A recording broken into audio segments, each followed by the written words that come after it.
wa ala ali sayyidina Muhammad. Rabbi shrah li sadri wa yassir li amri wahlul 'uqdatam min lisani yafqahu qawli amma ba'd. Alhamdulillah teman-teman semuanya senang sekali pada pagi hari ini bisa bertemu untuk sama-sama belajar sesama perempuan, sesama yang berada di posisi yang mirip nih. Apalagi teman-teman di sini persatuan teman-teman yang di pasca sarjana ya lagi tugas banyak ya kan, di rumah banyak pikiran ya, pokoknya macam-macam lah ya. Dan begitulah hidup ya, dan kita perlu melaluinya, dan akhirnya nanti pas teman-teman sudah di ujung kayak oh finally ya I make it gitu ya, kayak ternyata bisa kok gitu saya hidup dengan aman, damai, sentosa gitu ya, meskipun saat melaluinya ya Allah terus ya teman-teman. Cuman finally gitu ya we make it, dan itu kayak membuat teman-teman ngerasa bersyukurnya tuh bertambah-tambah ya. Jadi sekarang kalau teman-teman sedang di fase yang ya Allah gitu ya. Nah, itu teman-teman mungkin nanti akan melihat kayak ya Allah terima kasih ya Allah pas sudah di akhir. Baik teman-teman, materi saya hari ini sebenarnya ada materi curhat sih ya, karena pokoknya tentang kita ya, kita ngobrolin tentang kita, dan insya Allah kita akan sama-sama bahas. Sebentar, saya izin share screen dulu ya teman-teman. Hmm, jadi ini, replace, oke. Jadi saya mau membahas dari mana ya? Dari ngobrol ya. Jadi gimana sih? Ini soalnya topiknya berat nih hari Sabtu, tapi teman-teman kan pas Sabtu mah pengennya kalau pas sarjana kan duduk-duduk ya kan, family time ya kan. Kalau bisa laptop nggak usah lah di depan mukanya, nggak usah laptop gitu ya.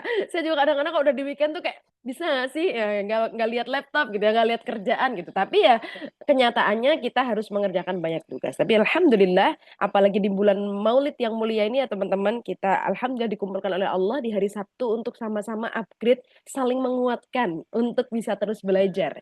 Karena belajar itu proses yang tiada henti sampai nanti nyawa kita sudah tidak dikandung badan ya.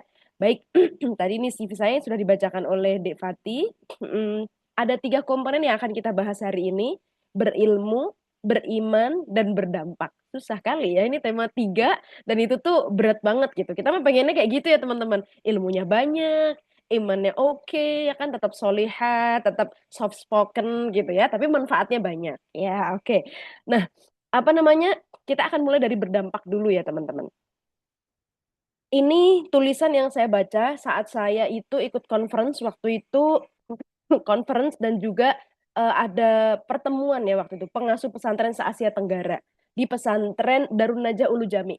Nah, waktu itu tuh ada tulisan ini di aulanya. Jadi tulisan yang emang udah lama ditulis di sana gitu. Terus saya lihat tulisan ini kayak mak jelek gitu. Kalau kamu hanya hidup untuk hidup senang, cukup sandang pangan, punya rumah, kalau kita punya suami ya kan, punya anak, kalau itu aja kambing juga bisa. Gimana sih teman-teman, kayak cita-citanya tuh too short. Kalau teman-teman cuma yang penting aku bahagia, yang penting aku anakku gini. Lah terus ngapain capek-capek Allah titipin bumi kepada kita manusia menjadi khalifah fil ard. Terus ngapain gelarnya sekeren itu kalau yang penting kita oke-oke aja. Kita itu diciptakan beyond that. Jadi Kiai Haji Imam Zarkashi, kalau teman-teman tahu ya, salah satu pendiri Pondok Pesantren Gontor ya.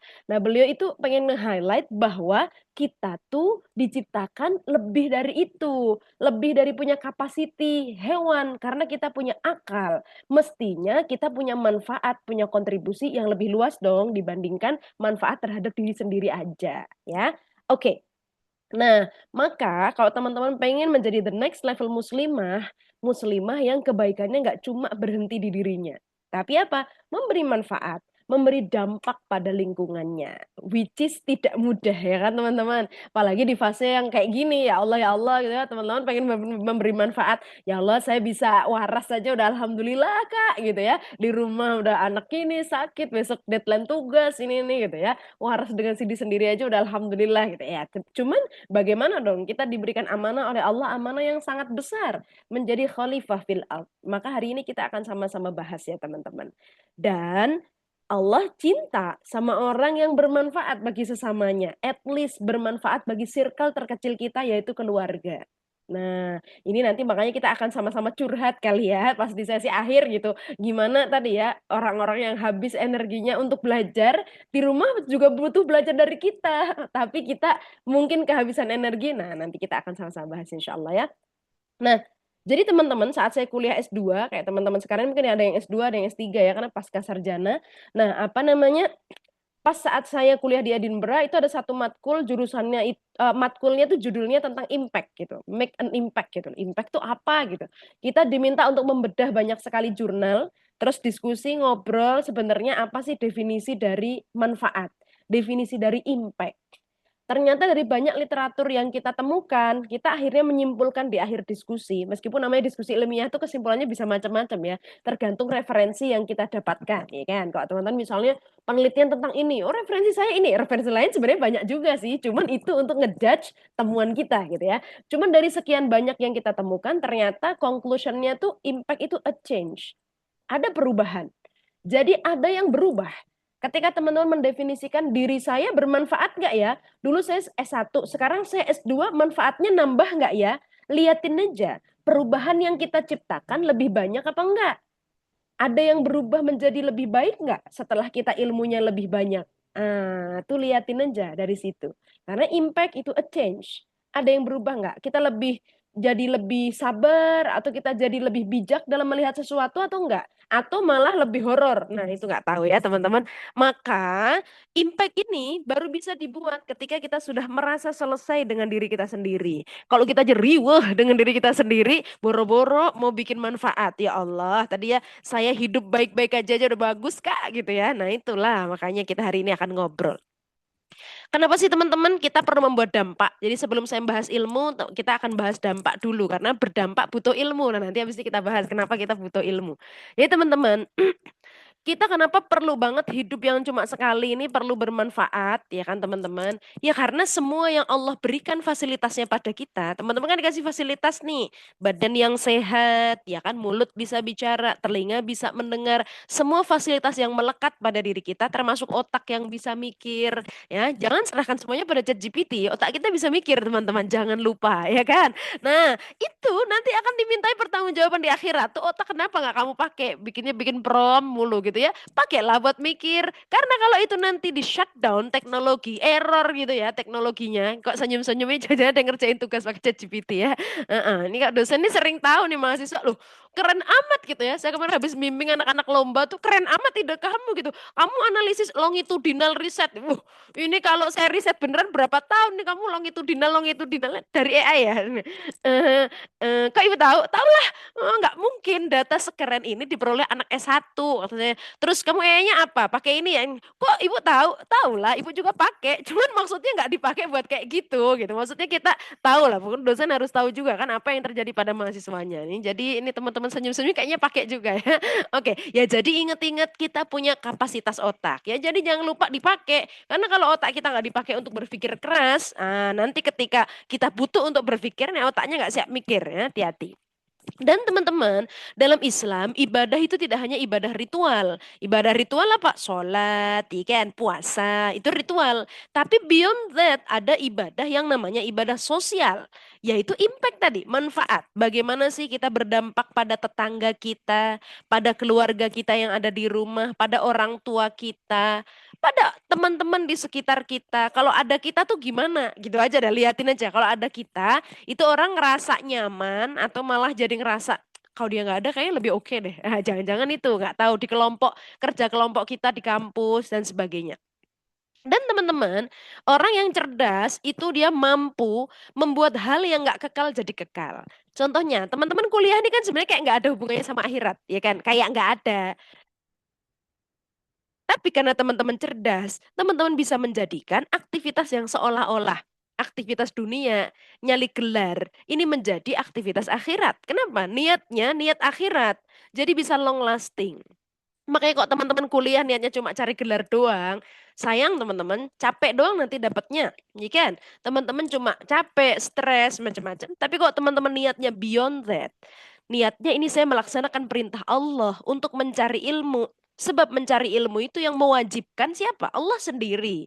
Jadi sama kalau sholat itu wajib, nyari ilmu mah juga wajib teman-teman. Jadi teman-teman enjoy lah dalam menuntut ilmu karena teman-teman harus se-enjoy teman-teman sedang melaksanakan sholat. Saya sholat aja mode in a rush kak, buru-buru ya gimana menuntut ilmunya mau enjoy. Ya teman-teman, niatkan itu untuk menuntut ilmu, untuk melaksanakan perintahnya Allah. Jadi kalau misalnya ada susah-susahnya, tapi Allah yang nyuruh saya buat menuntut ilmu. Tapi ini saya sedang melaksanakan apa-apa yang sedang Allah suka. Jadi be proud dan bersyukur teman-teman dengan aktivitas yang teman-teman sedang lakukan saat ini. Ya kan? Nah, dan ingat teman-teman, waktu nggak akan balik lagi besok. Jadi maksimalkan, apalagi waktu S2, iya kan? Waktunya maksimal berapa tahun sekarang? Maksimal berapa deh? 2 tahun, 3 tahun DO kan? Lebih dari 4 tahun DO ya. Nah, jadi itu nggak akan kembali. Gunakan kesempatan itu sebaik mungkin. Kita punya supervisor, kita punya laboratori, kita punya macam-macam. Manfaatkan sebaik-baiknya teman-teman. Untuk belajar, untuk explore banyak pengetahuan. Saya aja belajarnya tapi saya bukan jurusan keislaman Kak. Lo nggak apa-apa, ilmunya Allah tuh lo luas banget. Makanya Allah nyebutin ayatnya tuh ada dua, ada ayat qauliyah, yaitu ayat-ayat yang ada di Al-Quran, dan ada juga ayat kauniyah. Apa itu? Ayat-ayat pengetahuan yang teman-teman riset, yang teman-teman pelajari. Ada yang mempelajari perilaku manusia, misalnya jurusan psikologi. Ada yang mempelajari perilaku hewan, yang jurusan peternakan, kedokteran hewan. Ikan, perilaku macam-macam teman-teman belajar, perilaku sel, kalau teman-teman jurusan kesehatan itu teman-teman sedang belajar apa? Ayat kauniyah, ayat-ayat ciptaannya Allah, dan di situ teman-teman akan mengambil hikmah. Ya Allah, sekeren itu ya engkau mengatur dunia ini. Makanya ada kisah teman-teman, kalau teman-teman mungkin apa namanya yang di pesantren gitu ya. Jadi kisah suatu hari ada Nabi Musa itu janggal. Janggal itu apa ya teman-teman? Janggal itu ragu-ragu, bukan ragu-ragu kayak mempertanyakan gitu. Kenapa sih Allah itu dalam sifatnya itu salah satunya state bahwa Allah tuh nggak pernah tidur. Ngapain harus ada klaim kayak gitu? Kayak nggak yang penting banget gitu loh. Ngapain harus di state gitu? Lalu kemudian Allah nggak ngasih jawaban apa-apa ke Nabi Musa. Nabi Musa dipegangin mungkin kayak sekarang tuh kayak cermin yang tipis gitu loh teman-teman. Disuruh megang udah pegangin ini terus ya. Tengah malam, ya namanya kita manusia ya teman-teman, agak ngantuk. Nggak tidur loh teman-teman, ngantuk. Terus cerminnya itu pecah, trak gitu. Terus dari situ Nabi Musa kemudian, ya Allah saya sudah tahu jawabannya. Loh ini saya tidur aja nggak cuma ngantuk aja, cermin bisa pecah. Gimana kalau sampai tidur? Gimana kalau sampai Allah itu tidur gitu loh. Ini ngantuk aja bisa bikin dunia runyam gitu ya. Kalau misalnya Allah tidur loh mataharinya muternya ternyata nggak sesuai loh, repot ya kan teman-teman. Ini ngantuk aja bikin bahaya. Apalagi kalau sampai tidur. Makanya kita sangat berbangga punya Tuhan yang tidak pernah tidur ya kan teman-teman. Sebegitunya mengurus kita. Bahkan saat kita tidur Allah masih mengurus kita. Buktinya jantung kita masih berdetak, ya kan? Otak kita masih bekerja, semua sistem tubuh kita masih bekerja saat kita tidur. Betapa bahkan Allah itu masih ngurusin kita saat kita tidur, ya. Oke, jadi teman-teman, ini kalau teman-teman mungkin pernah belajar hierarki Maslow ya, ini yang jurusan-jurusan social science mungkin juga belajar gitu kan. Kan menurut Pak Maslow, itu hierarki tertinggi manusia itu kan self actualization. Gimana kita punya posisi, punya jabatan, punya prestasi yang membuat kita tuh ngerasa bahagia gitu karena punya achievement itu. Tapi penelitian ini banyak dibantah loh teman-teman. Bener nggak sih ketika kita punya ini terus bener-bener ngerasa bahagia? Buktinya banyak orang yang punya posisi tinggi, punya uang yang banyak, tapi dia nggak ngerasa bahagia tuh. Keluarganya pecah belah gitu ya dan sebagainya. Berarti sebenarnya apa yang membuat bahagia gitu ya? Salah satu penelitian yang lumayan cukup masyhur ya teman-teman. Membantah, bukan membantah ya. Namanya penelitian kan kita bisa gitu ya. Oh teori ini udah nggak sesuai nih, harus ada pembaharuan gitu ya. Salah satunya teorinya Ting Zhang ini. Jadi beliau membantah enggak sih self actualization itu bukan yang tertinggi. Ada kok yang di atas itu. Yaitu apa? Katanya self transcendence, yaitu helping others, spiritual experience. Karena ternyata ketika kita sudah merasa punya dunia dan semuanya, yang membuat kita lebih bahagia itu bukan itu, tapi ketika kita punya manfaat, helping others, punya manfaat bagi lingkungan di sekitar kita. Saya itu teman-teman, kan saya di keperawatan ya, terus banyak karena saya di community nursing, banyak ketemu masyarakat terutama lansia. Di panti jompo itu banyak sekali lansia itu yang kalau ditanya, Ibu apa namanya mudah-mudahan sehat selalu. Udah Mbak doain aja semoga saya cepat meninggal aja lah gitu. Lah kenapa Bu? Kenapa pengen cepat meninggal gitu? Lah karena saya tuh ngerepotin. Saya takut ngerepotin anak-anak saya. Saya malah hidup mah ngerepotin orang-orang di sini gitu. Daripada saya ngerepotin mending saya meninggal aja deh nanti gitu. Banyak orang yang sudah tua, sudah sakit yang lama itu doanya tuh pengen meninggal gitu ya. Pengen meninggal aja deh takut ngerepotin gitu. Soalnya saya tuh nggak bisa bantuin apa-apa buat keluarga saya. Coba, coba teman-teman, itu menarik loh. Ternyata ketika kita ngerasa sudah nggak bisa memberikan manfaat, itu membuat kita menjadi useless dan merasa nggak perlu hidup lama lagi. Jadi bayangkan kita menolong orang lain itu sebetulnya kita sedang menolong diri kita sendiri. Kita sedang menaikkan value diri kita bahwa kita tuh berguna teman-teman. Orang tuh kan mengakhiri hidup pengen kenapa? Karena dia ngerasa nggak berguna. Makanya Allah memotivasi kita khairun nas anfa'uhum linnas. Kamu tuh yang paling bagus, yang paling banyak manfaatnya. Sebab orang yang manfaatnya banyak itu dia akan punya motivasi yang tinggi untuk tetap bertahan hidup, untuk tetap berjuang. Banyak kan ibu-ibu yang apa namanya single mother atau apa gitu. Kenapa kuat? Karena ada anak saya masih butuh saya. Dia merasa ada orang yang butuh manfaat dirinya gitu loh teman-teman. Jadi ketika teman-teman memberikan manfaat, ketika teman-teman memberikan dampak, sesungguhnya kita sedang merawat kewarasan diri kita sendiri, kita sedang menolong diri kita sendiri, bukan menolong orang lain. Maka teman-teman banyak-banyaklah memberi manfaat karena sesungguhnya kita sedang memberikan banyak-banyak hal positif pada diri kita. Ya, oke, tapi masalahnya kita itu nggak bisa memberi apa-apa yang kita nggak punya. Contohnya teman-teman memberi sharing ilmu. Lah kalau ilmunya itu nggak punya lo nggak bisa sharing, ya kan? Dan teman-teman mau sedekah. Kalau nggak punya yang disedekahin lo nggak bisa kan gitu. Ya tapi oleh karena itu untuk memberi manfaat jangan lupa perlu dilandasi dengan ilmu biar nggak salah-salah ngasih manfaatnya, gitu ya teman-teman. Nah, kita akan bahas yang kedua makanya, berilmu atau merawat akal. Kenapa sih penting banget gitu buat kita merawat akal kita? Otak kita nih yang cuma satu nih kenapa harus dirawat baik-baik gitu ya?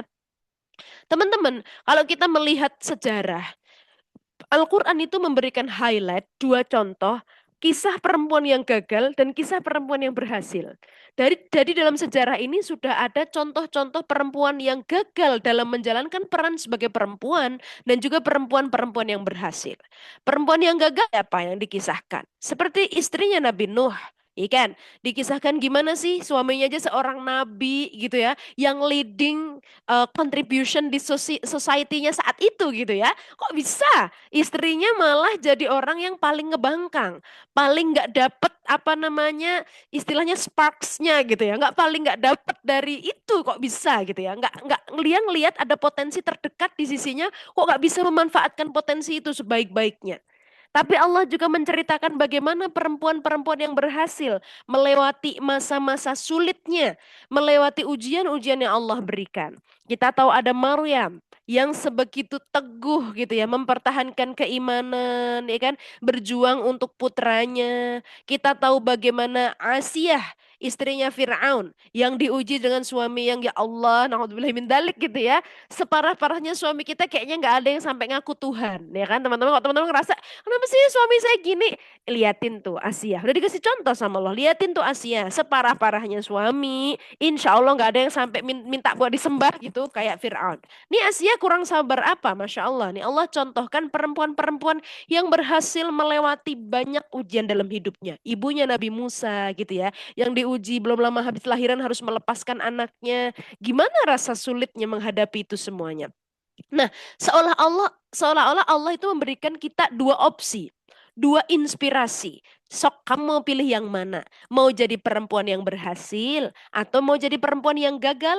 Tapi kalau mau jadi perempuan yang berhasil, memang ada-ada aja gitu ujian yang harus kita lewati. Tapi itulah yang membuat kita kemudian menjadi next level, naik menjadi lebih tinggi lagi, ya teman-teman.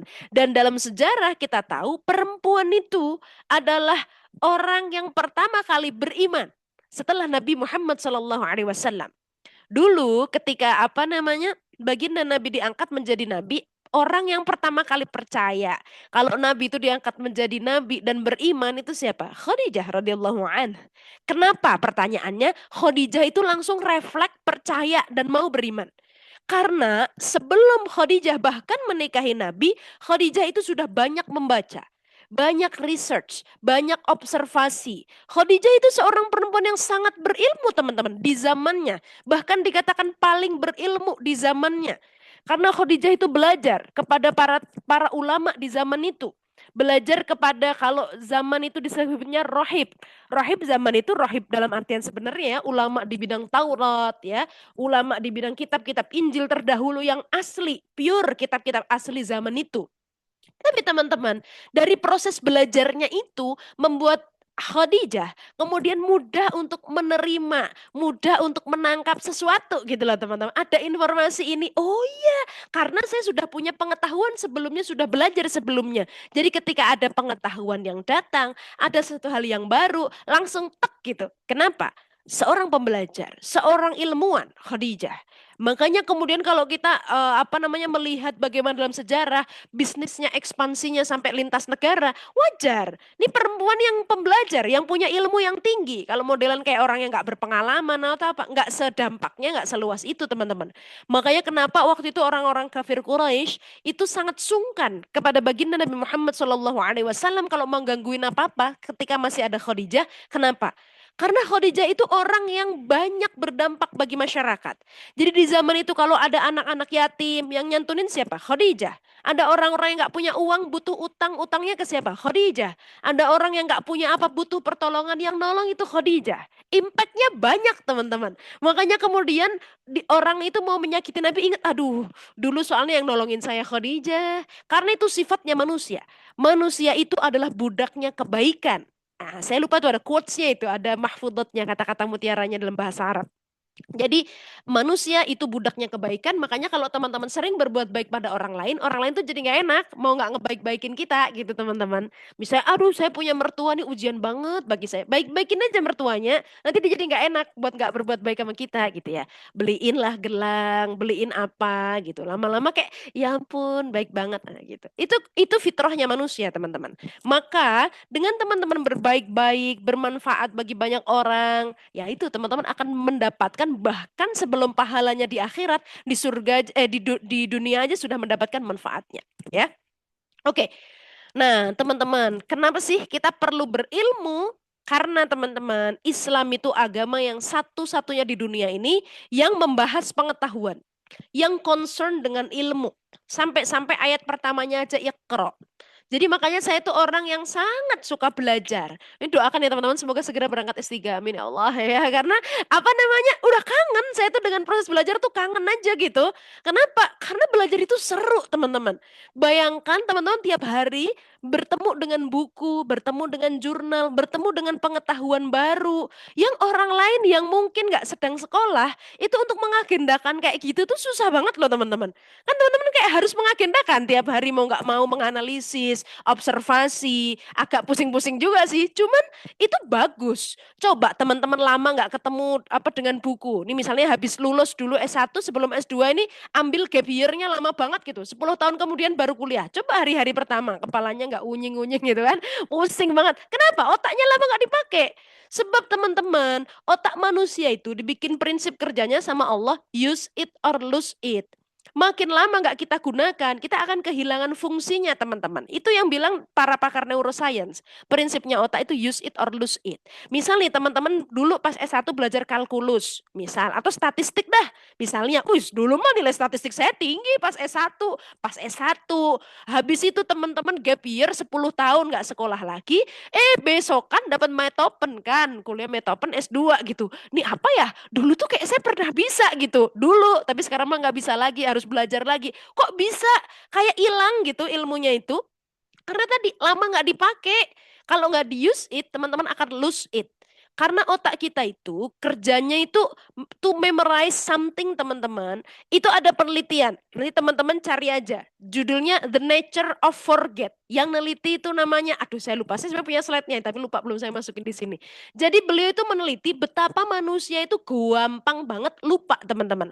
Bahkan dalam seminggu, misalnya teman-teman hari ini kuliah nih, dapat materi metopen. Seminggu kemudian, di memori otak kita itu tinggal 25%. Ingatan tentang itu, tinggal 25% doang. Itulah kenapa kita itu, terus kan orang bertanya-tanya di risetnya nih lah, kalau orang gampang lupa kayak gitu, bahkan kalau kita 1 jam setelah belajar, memori kita tuh di bawah 55% loh teman-teman. Setelah itu, kayak tadi saya ngomong kayak gini, nanti sejam kemudian teman-teman udah mulai lupa. Tadi Mbak Biru ngomong apa ya? Pokoknya tadi itu tentang muslimah-muslimah gitu, udah mulai kayak gitu tuh. Nah, kenapa? Memorinya udah hilang, 55% ke bawah. Nah, kalau seminggu, memori kita tinggal 25%. Makanya kemudian dia bertanya-tanya juga, terus gimana caranya nih kalau orang gampang lupa kayak gini, repot juga nanti. Harus belajar terusnya gimana biar dia nggak lupa. Makanya kemudian dia melakukan riset banding teman-teman. Gimana caranya biar orang nggak cepat lupa. Ternyata temuannya adalah biar kita nggak cepat lupa adalah melakukan repetition. Mengulang, mengulang, dan mengulang. Rupanya pengulangan yang dilakukan, misalnya mengulang sekali, itu meningkatkan memori. Dan di penelitian itu ditemukan kalau kita sampai mengulang 5 kali, itu ternyata bisa mengikat memori selama 3 bulan. Nah, makanya kalau teman-teman biasanya hari ini belajar mata kuliah ini, besok belajar itu lagi, belajar tema itu terus, itu kayak sampai ngelotok gitu, di otak sampai inget terus. Kenapa? Ya itu kuat banget memorinya. Karena sesuatu yang diulang-ulang terus dianggap sama otak kita sebagai hal yang penting. Makanya kenapa kita itu dikatakan expert kalau kita menguasai hal sesuatu sampai sangat mendalam. Ya karena apa? Pengetahuan itu sudah sampai nempel benar-benar di otak kita, teman-teman. Ya karena mekanisme kerja otak kita itu adalah sesuatu yang sering diulang, itu dianggap penting. Maka kalau teman-teman punya hafalan misalnya nggak pernah diulang, ya hilang, beneran hilang itu teman-teman. Kenapa? Ya tadi nggak diulang-ulang, dianggapnya nggak penting. Teman-teman pernah belajar apa, nggak pernah diulang lagi ya lupa gitu ya. Kenapa sih seperti itu? Ya karena otak kita tuh kayak inilah HP-nya teman-teman itu loh. HP itu kan didesain kayak otak cara kerjanya. Teman-teman misalnya lagi jalan-jalan, kalau perempuan apalagi ini kan mota-moto gitu ya, dikit-dikit dipoto, apa-apa dipoto gitu. Habis itu bingung kan pas hari keberapa, oh penuh memorinya gitu kan, mau moto lagi, penuh. Apa yang teman-teman lakukan? Ya di delete gambar-gambar yang nggak penting kan. Otak kita juga kayak gitu teman-teman. Dia punya capacity. Jadi ketika dia misalnya penuh dengan hal-hal yang nggak penting, teman-teman lihat story-story yang nggak jelas, lihat TikTok, lihat macam-macam, giliran besok masuk mata kuliah yang penting nggak masuk-masuk ke otak gitu. Ya Allah, kenapa ini nggak masuk-masuk? Isinya nggak penting semua di otaknya. Jadi pas ada memori yang penting dianggapnya ini kayak informasi asing deh apa Anda gitu ya. Nggak disimpan-simpan sama otaknya. Makanya teman-teman, sayangilah otak kita nih. Saya pernah ketemu temen, dia bilang, suami saya itu kata dia nggak pernah mau lihat-lihat sosmed, lihat gini gitu. Pas saya tanya, jawabannya gini gitu. Gimana Bu jawabannya? Saya kan penasaran gitu. Dia bilang otak saya ini berharga, memori otak saya ini berharga. Saya nggak mau mengisi memori otak saya ini dengan hal-hal yang nggak berharga. Ya kan nonton kan sering ya nonton yang sampah gitu loh, kayak nggak ada gunanya di otak kita. Dan itu kita simpen di otak kita. Bayangkan, hati-hati teman-teman. Maka kalau teman-teman mulai kepenuhan kayak gitu wajar kalau nanti mata kuliah yang malah penting-penting nggak masuk-masuk. Saya itu, itulah hafalan juga nggak masuk-masuk. Udah penuh dengan rubbish. Nah, jadi harus kita bersihkan dengan screening. Apa saja yang perlu kita lihat, apa yang perlu kita baca gitu ya teman-teman. Dan kenapa sih perempuan ini mesti banget belajar? Belajar itu sebenarnya menjaga marwah kita teman-teman. Menjaga kehormatan kita sebagai seorang perempuan. Kalau perempuan zaman sekarang nih modalnya cuma cakep, ya kan? Sosial media tuh mengajarkan kita untuk menjaga penampilan doang. Kebanyakan perempuan nih ngurusin skincare mulu ya silahkan merawat otak merawat badan, merawat wajah silahkan. Tapi jangan lupa merawat otak teman-teman. Sebab kalau teman-teman sudah mulai merawat nalarnya lupa, nggak ngerawat itu otak, betapa banyak perempuan yang cantik-cantik tapi otaknya nggak jalan, akhirnya apa perannya di masyarakat? Akhirnya bagaimana manfaatnya di masyarakat? Beda teman-teman. Jadi makanya penentu kualitas manusia itu yang membedakan manusia dengan hewan ya akalnya. Kalau cuma body mulus misalnya gitu ya hewan banyak yang mulus teman-teman. Ikan kok lucu banyak juga hewan yang lucu-lucu. Tapi kita ini diciptakan sama Allah punya kapasitas otak. Punya namanya prefrontal cortex di area depan ini yang fungsinya untuk decision making. Fungsinya untuk analytical thinking, fungsinya untuk critical thinking. Dan itu diolah terus selama teman-teman proses belajar ini kan, apalagi di master degree. Bersyukurlah teman-teman punya waktu, punya kesempatan untuk mengasah area yang membedakan manusia dengan hewan, yaitu area otak di bagian depan ini, namanya prefrontal cortex. Ya, jadi semangat teman-teman nih perempuan nih harus apa namanya belajar terus dan belajar yang banyak. Kak, tapi saya nanti habis S2 kayaknya jadi ibu. Oh, nggak masalah. Saya banyak bertemu dengan ibu-ibu yang S2, S3, tapi memilih jadi ibu. Itu Masya Allah menjadi ibu itu teman-teman, itu pilihan yang nggak semua orang bisa milih. Iya kan? Karena nggak semua orang ditakdir untuk menjadi ibu, teman-teman. Kalau teman-teman menjadi ibu dan akhirnya berkesempatan dengan punya ilmu yang tinggi, betapa beruntungnya anak-anak kita dididik oleh seorang ibu. Dulu teman-teman, salah satu motivasi saya awal sampai pengen kuliah terus gitu. Gara-gara saya mendengar cerita dari dosen saya. Dia cerita senseinya pas beliau S3 itu udah profesor. Terus punya anak bayi gitu. Baru anak pertama itu baru lahir ketika beliau profesor. Seingat saya ceritanya kayak gitu. Terus dia bilang, Prof, kenapa sih? Prof itu maksudnya semangat banget belajar terus sampai di usia muda udah jadi profesor gitu. Dia bilang, saya pengen ketika anak saya lahir, yang pertama kali memegang dia adalah seorang profesor. Ibunya profesor. Ya kan itu saya lari tuh pengen juga tuh kayak gitu seru juga ya. Maksudnya kan pas kita lahir yang mendidik dia adalah seorang master degree, ya kan? Seorang S3, seorang doktor. Ih, betapa beruntungnya dia nggak perlu kuliah dulu untuk dididik seorang dokter, ya kan? Mamanya dokter, ya kan? Mamanya profesor, nah, dia belajar langsung dari pakarnya di rumah. Betapa rumahnya bisa menjadi laboratorium peradaban karena anaknya dididik langsung oleh para expertnya. Iya kan? Nah, jadi Masya Allah nih teman-teman berkesempatan untuk belajar, keren sekali. Kenapa teman-teman? Karena nih ibu-ibu yang dirahmati Allah itu teman-teman akan menjadi madrasah nggak Suara cuma setelah pematerinya anak lahir. silent, Kak. Oh, kenapa dek? Oh ya, oke, baik. Ya, jadi apa namanya? Karena teman-teman ini akan menjadi madrasah nggak cuma setelah anak kita lahir, teman-teman. Bahkan ketika bayi kita masih di dalam perut, kita tuh sudah menjadi madrasah bagi anak-anak kita. Mungkin teman-teman yang jurusan kesehatan tahu ya, kalau bayi itu bahkan bisa mulai mendengar dari usia berapa? 6 bulan di kandungan, bayi itu sudah bisa mendengar suara-suara dari luar perut ibunya. Tapi suara yang paling dia sering dengar adalah suara ibunya. Wong deket sama pita suara, ya kan getarannya deket. Makanya anak tuh sangat familiar dengan detak jantung ibunya. Wong tiap hari jedak-jeduk kedengeran sama ibunya gitu loh.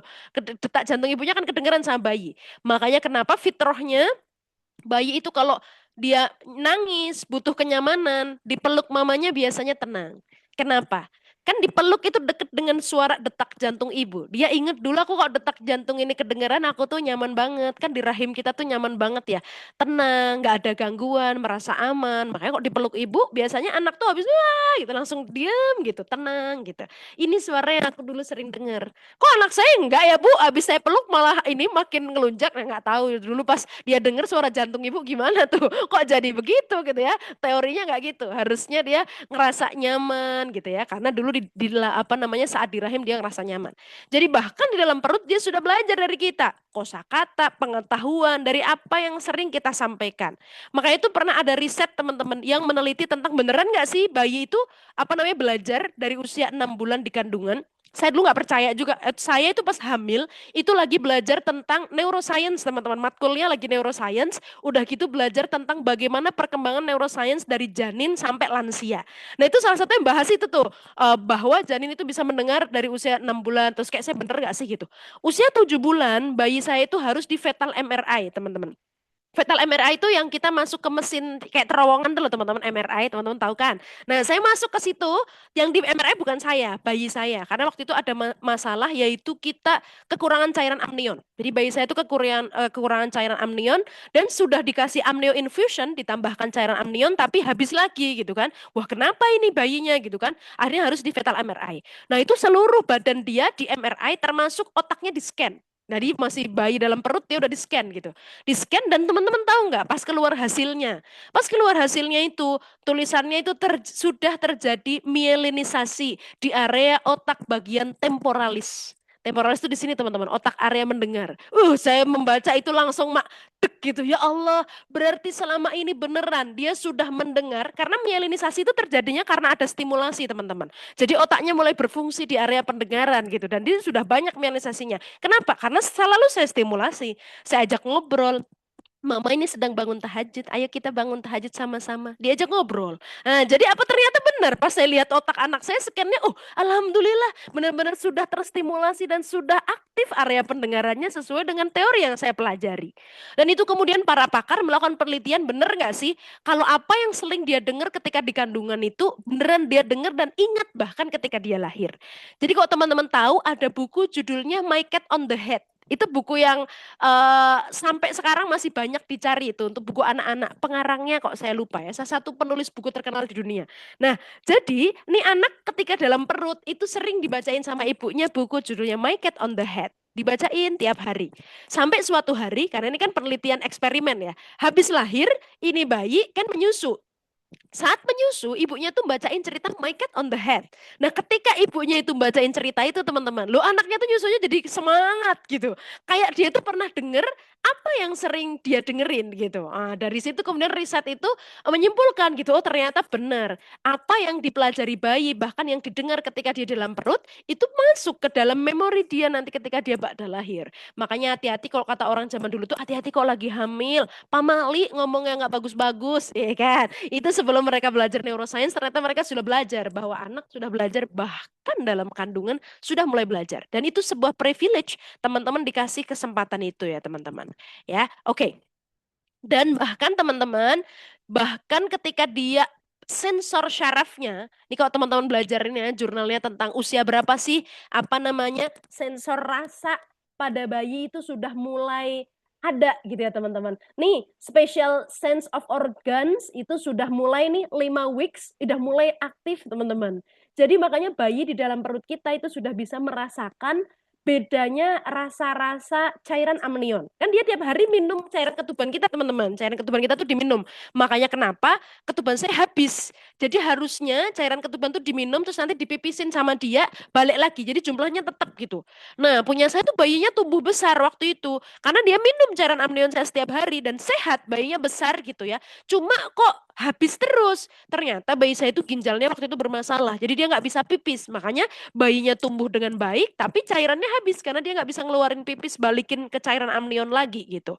Nah, rupanya cairan amnion itu berubah-berubah rasanya. Tergantung apa? Tergantung apa yang dimakan oleh mamanya. Jadi bayi bahkan sudah belajar rasa-rasa makanan. Dari siapa? Dari ibunya. Dari apa yang sering dikonsumsi oleh ibunya. Makanya kenapa ibu hamil itu harus makan yang macam-macam variasinya. Kenapa? Biar dia bisa belajar macam-macam rasa makanan. Ya. Nah jadi bahkan ketika di perut kita sudah mengajarkan anak kita banyak hal. Ya teman-teman. Ya jadi perlu ilmu yang gak sederhana untuk mendidik manusia. Makanya kenapa kita perlu belajar, belajar, dan belajar terus ya. Dan teman-teman ini menjadi orang yang dipercaya sama Allah untuk mendidik sosok manusia, yaitu siapa? Anak-anak kita nih. Makanya harus belajar yang banyak ya. Maka teman-teman, kalau teman-teman menjadi orang yang belajar atau orang yang merawat akalnya, disebutnya al-aqlu. Orang yang akalnya itu terus dirawat, yang berakal. Ya, ciri-cirinya gimana sih? Kalau orang yang berakal, dia akan bisa membedakan mana yang hak, mana yang batil. Mana yang perlu dia lakukan, mana yang tidak. Makanya orang yang berilmu, dia akan mengerti batasan-batasan. Dia akan mengerti aturan. Dia nggak akan oversharing di sosial media.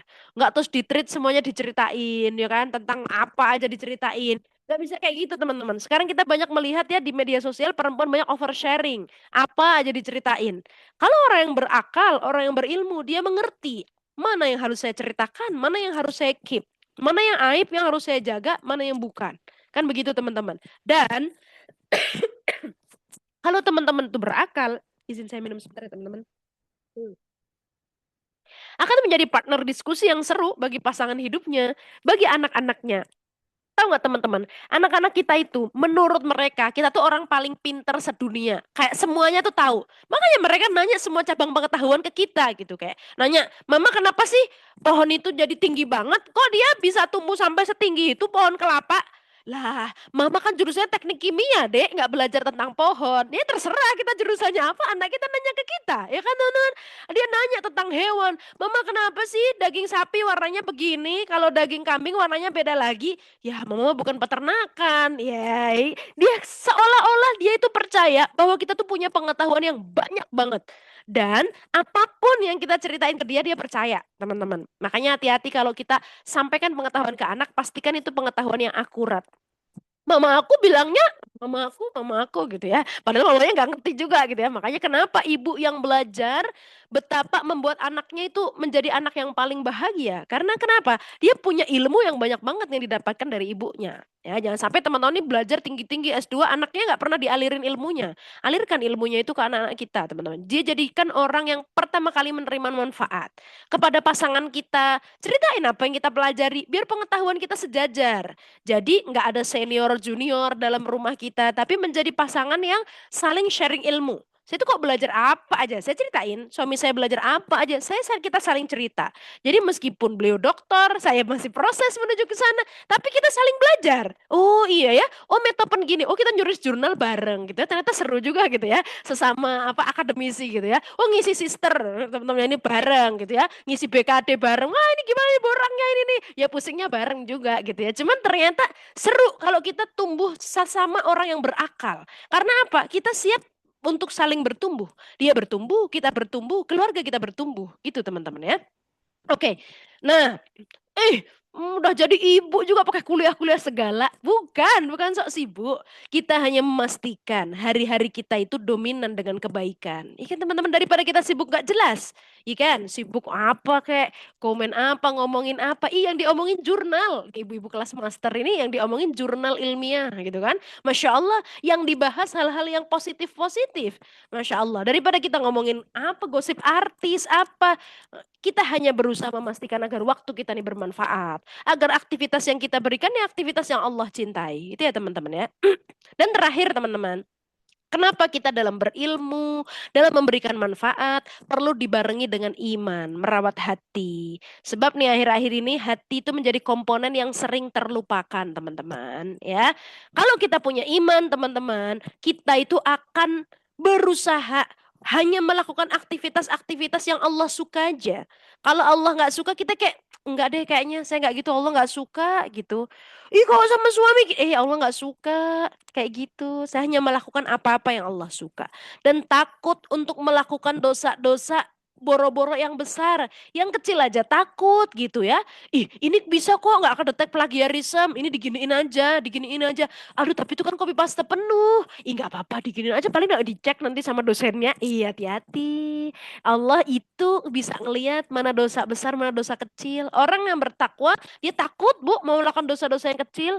Absennya titip aja dong. Hati-hati. Itu dosa-dosa kecil, takut orang yang punya iman, ya. Dan dia tidak akan meninggalkan kewajiban meskipun di tengah kesibukan yang luar biasa. Saya tahu teman-teman yang lagi kuliah ini pasti sibuknya, Masya Allah.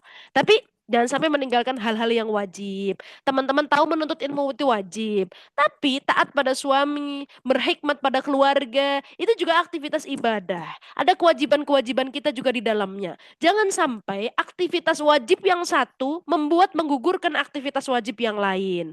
Jangan sampai kewajiban yang satu membuat kewajiban yang lain menjadi tidak terpenuhi. Nah, itulah pintar-pintarnya kita menata diri, menata prioritas. Karena saya tahu sebelum teman-teman memutuskan untuk belajar lagi, pasti sudah ditata semuanya agar bagaimana ini bisa tercapai semuanya dengan sangat baik, ya. Oke, terakhir saya akan menutup dengan kisahnya Imam Ash-Syafi'i. Mungkin teman-teman pernah dengar kali ya.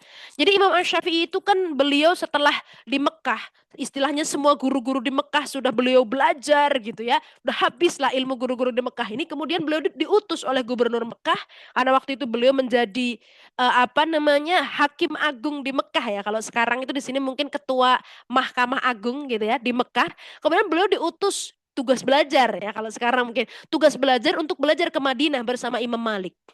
Beliau kemudian belajar ke Imam Malik sampai kemudian Imam Malik tuh gitu kalau sekarang ilmu saya udah habis nih kira-kira gitu ya profesor kita tuh ilmunya udah ini ilmu saya udah saya sampaikan semua ke kamu udah habis saatnya sekarang kamu saya kirim ke luar negeri ya kira-kira kamu perlu belajar ke profesor yang lebih lagi dari saya kira-kira begitu. Nah Imam Syafi'i kemudian diminta oleh Imam Malik kamu saatnya sekarang udah belajar ke imam yang lain, ke guru yang lain, yaitu ke Imam Abu Hanifah. Tapi seandainya nanti kamu nggak ketemu sama Imam Abu Hanifah, kamu belajarlah dari murid beliau yang masih ada. Karena waktu itu ternyata Imam Abu Hanifah sudah meninggal.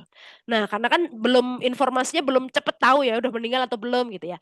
Nah, Imam Asy-Syafi'i mendengar itu kemudian beliau oh baik Syekh gitu. Waktu itu Imam Syafi'i terkenal gimana zuhudnya beliau ya Bu ya. Karena beliau memang lahir dari keluarga yang ekonominya nggak bagus. Karena kan ayahnya meninggal sejak dalam kandungan. Imam Syafi'i masih di kandungan, ayahnya sudah meninggal.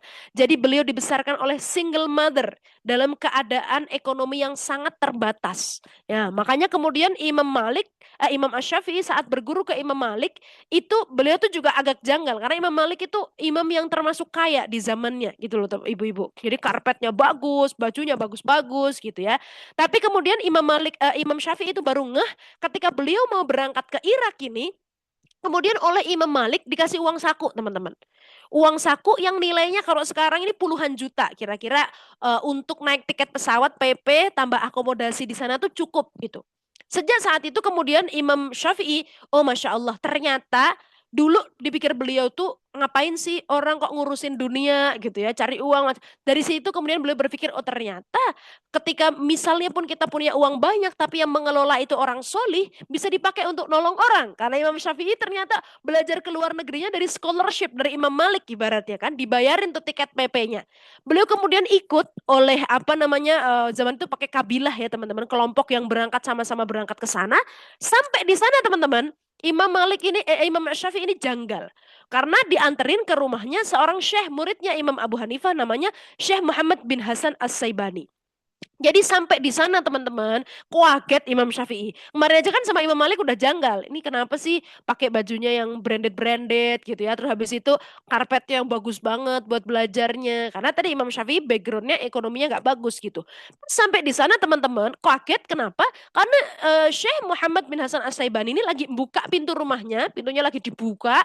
Terus Syekhnya ini lagi ngitungin emas batangan, ya, mungkin 74 kilo, mungkin lebih kali ya. Di zaman itu pokoknya dihitungin gitu, ditata di meja gitu ya. Dan kayak nggak kelihatan kayak orang soleh, kayak lagi ngaji atau lagi apa. Imam Syafi'i kaget lihat itu. Lah, ini Imam Malik jangan salah nih ngirim saya ke guru. Pikirnya kan kalau teman-teman ketemu profesor tuh ya lagi baca buku gitu kan, kira-kira begitu. Lagi aktivitas keilmuan lah. Lah, ini ngelihat lagi ngitungin duit, kira-kira lesehan gitu, ngitung duit, gitu emas. Kayaknya jangan-jangan guru saya ini salah ngirim ke guru, bener nggak sih ini gitu. Terus kata Syekh Muhammad bin Hasan Asy-Syaibani, kamu heran ya sama saya gitu. Kok tahu sih Syekh?" Kita kira gitu. "Kok tahu Syekh?" "Iya, kamu heran kenapa saya ini ngitungin emas, duit kayak gini banyak?" "Iya, iya Syekh, kok tahu sih?" gitu. "Ya udah deh, ini saya kasihin aja tuh ke orang-orang yang suka maksiat, ke orang-orang yang biar mereka habisin." Jangan-jangan Syekh, jangan Syekh," gitu kan. "Loh, kenapa jangan?" "Mending dipakai untuk Syekh karena nanti pastinya dipakai untuk kebaikan." Dari situ teman-teman, Imam Asy-Syafi'i kemudian mendapatkan pesan tuh bahwa potensi itu, ini termasuk potensi harta, tadi Syekh Muhammad bin Hasan Asy-Syaibani hartanya banyak banget. Kalau ada pada orang soleh, tuh potensi pasti kepikirannya tuh dipakai buat kebaikan. Teman-teman ini punya potensi ilmu, punya potensi mungkin harta yang banyak, apa yang banyak. Insya Allah nggak kepikiran dipakai untuk misalnya melakukan kriminal gitu. Kenapa? Orang soleh dipakainya buat kebaikan gitu. Punya ilmu tentang ini gimana ya biar ini bermanfaat, gimana ya biar ini memberikan. Kan begitu yang dipikir. Kenapa? Orang-orang soleh. Makanya kalau potensi itu Allah titipkan pada orang-orang yang beriman, pada orang-orang yang soleh, mikirnya tuh cuma dipakai untuk gimana biar ini bermanfaat, gimana biar ini memberikan dampak yang baik. Kebayang kalau tuh uang banyak banget dikasih ke ahli maksiat atau dikasih ke koruptor, ntar dipakai buat apa tuh? Ya, makanya teman-teman insya Allah yang hadir di sini mudah-mudahan orang-orang yang solih, yang Allah titipkan potensi itu. Maka bersyukurlah dititipin potensi sama Allah. Karena tadi itu yang kepikiran kalau orang soleh yang pegang potensi yang ada itu akan dijadikan kesolihan yang lebih luas. Oh ini amal soleh, saya luaskan lagi kesolihan ini. Nah maka coba liatin apa potensi yang melekat di badan kita. Apakah itu potensi keilmuan? Apakah itu potensi apa? Melalui itu bagaimana saya bisa meluaskan kesolihan ini dengan cara-cara yang saya bisa. Entah teman-teman menginspirasi, kayak saya kemarin itu ketemu jadi ini ya besok saya jadi moderator. Tas sebelumnya kemarin nemenin seorang ini ya research fellow, beliau itu dari Pakistan. Scopus indeksnya 36 teman-teman. Jadi apa namanya? Wah itu saya kayak langsung keder. Waduh ini yang baru punya akun Scopus ID aja udah bahagia, udah lewat itu. Ini Scopus indeksnya 36 teman-teman. Itu kayak saya wow gitu kayak Prof gimana tuh cara belajarnya gitu. Dia memberikan 4 hal. Wah ini Islami banget beliau itu sangat-sangat soleh gitu loh teman-teman. Maksudnya sangat concern dengan keislaman. Beliau profesor di bidang farmasi. Kata beliau, setidaknya ada 3 hal yang selalu saya lakukan sampai akhirnya saya punya H indeks yang setinggi ini di usia yang masih muda gitu ya. Jadi beliau menjadi adjunct profesor di beberapa universitas gitu di Indonesia. Jadi padahal beliau belum profesor, masih associate profesor. Itu cuman udah jadi adjunct profesor. Kenapa? H indeksnya yang tinggi banget itu. Terus saya nanya apa tipsnya? Yang pertama, work harder.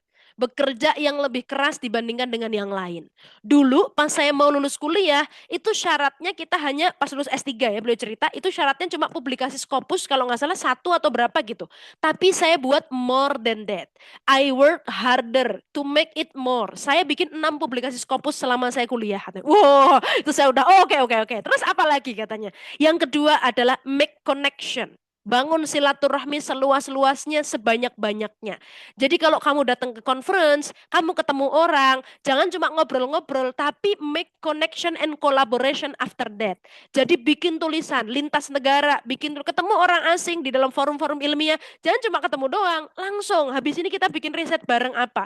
Makanya tulisan saya itu banyak, saya bareng dengan orang Cina, orang Arab, orang mana, karena saya suka making connection. And after that, make a collaboration gitu. Jadi kolaborasi yang seterusnya. Kita nggak bisa bekerja sendiri kalau mau punya tulisan yang banyak, kalau mau punya karya yang banyak. Jadi beliau di tahun ini aja udah nerbitin berapa Scopus gitu. Ya Allah, kata saya kok bisa Prof gitu ya. Kita aja kayak ya Allah kapan terbit gitu ya. Tapi Masya Allah, jadi ternyata orang-orang yang Allah titipkan potensi itu kalau dikelola ya itu bisa untuk meluaskan banyak kesolehan gitu loh teman-teman. Beliau sebagai orang Islam gitu ya, itu bisa ngisi di kampus-kampus yang berbagai agama, diundang ke berbagai negara gitu ya. Kenapa? Beliau punya H index yang tinggi gitu ya. Beliau punya capacity gitu. Maka teman-teman tadi ya work harder ya. Ini ya Allah ini udah emang hard. Saya tuh kuliah aja udah hard sekali Kak. Ya work harder. Kalau teman-teman pengen lebih dari yang lain, iya kan?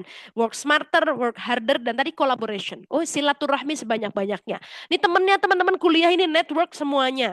Nanti, misalnya teman-teman sekarang lagi kuliah S2 nih, kayaknya biasa-biasa aja, tapi kan kita belum tentu. Habis lulus nggak tahu mereka bakal kemana. Bisa jadi ada yang nanti jadi dosen di UGM, di UI, di mana. Kita jadi dosen di mana. Oh, itu jadi teman kolaborasi, bisa nulis bareng kan, lintas universitas.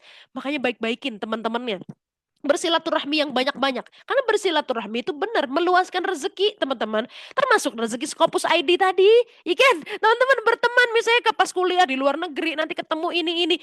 Sambung silaturahminya. Loh, kalau ada penulisnya di luar negeri itu lebih apa gampang tembus Scopus kan? Ah, itu jadi itu kan bersinergi. Makanya banyak bersilaturahmi melapangkan rezeki itu betul ya, teman-teman. Ini saya nggak akan bahas ya, teman-teman.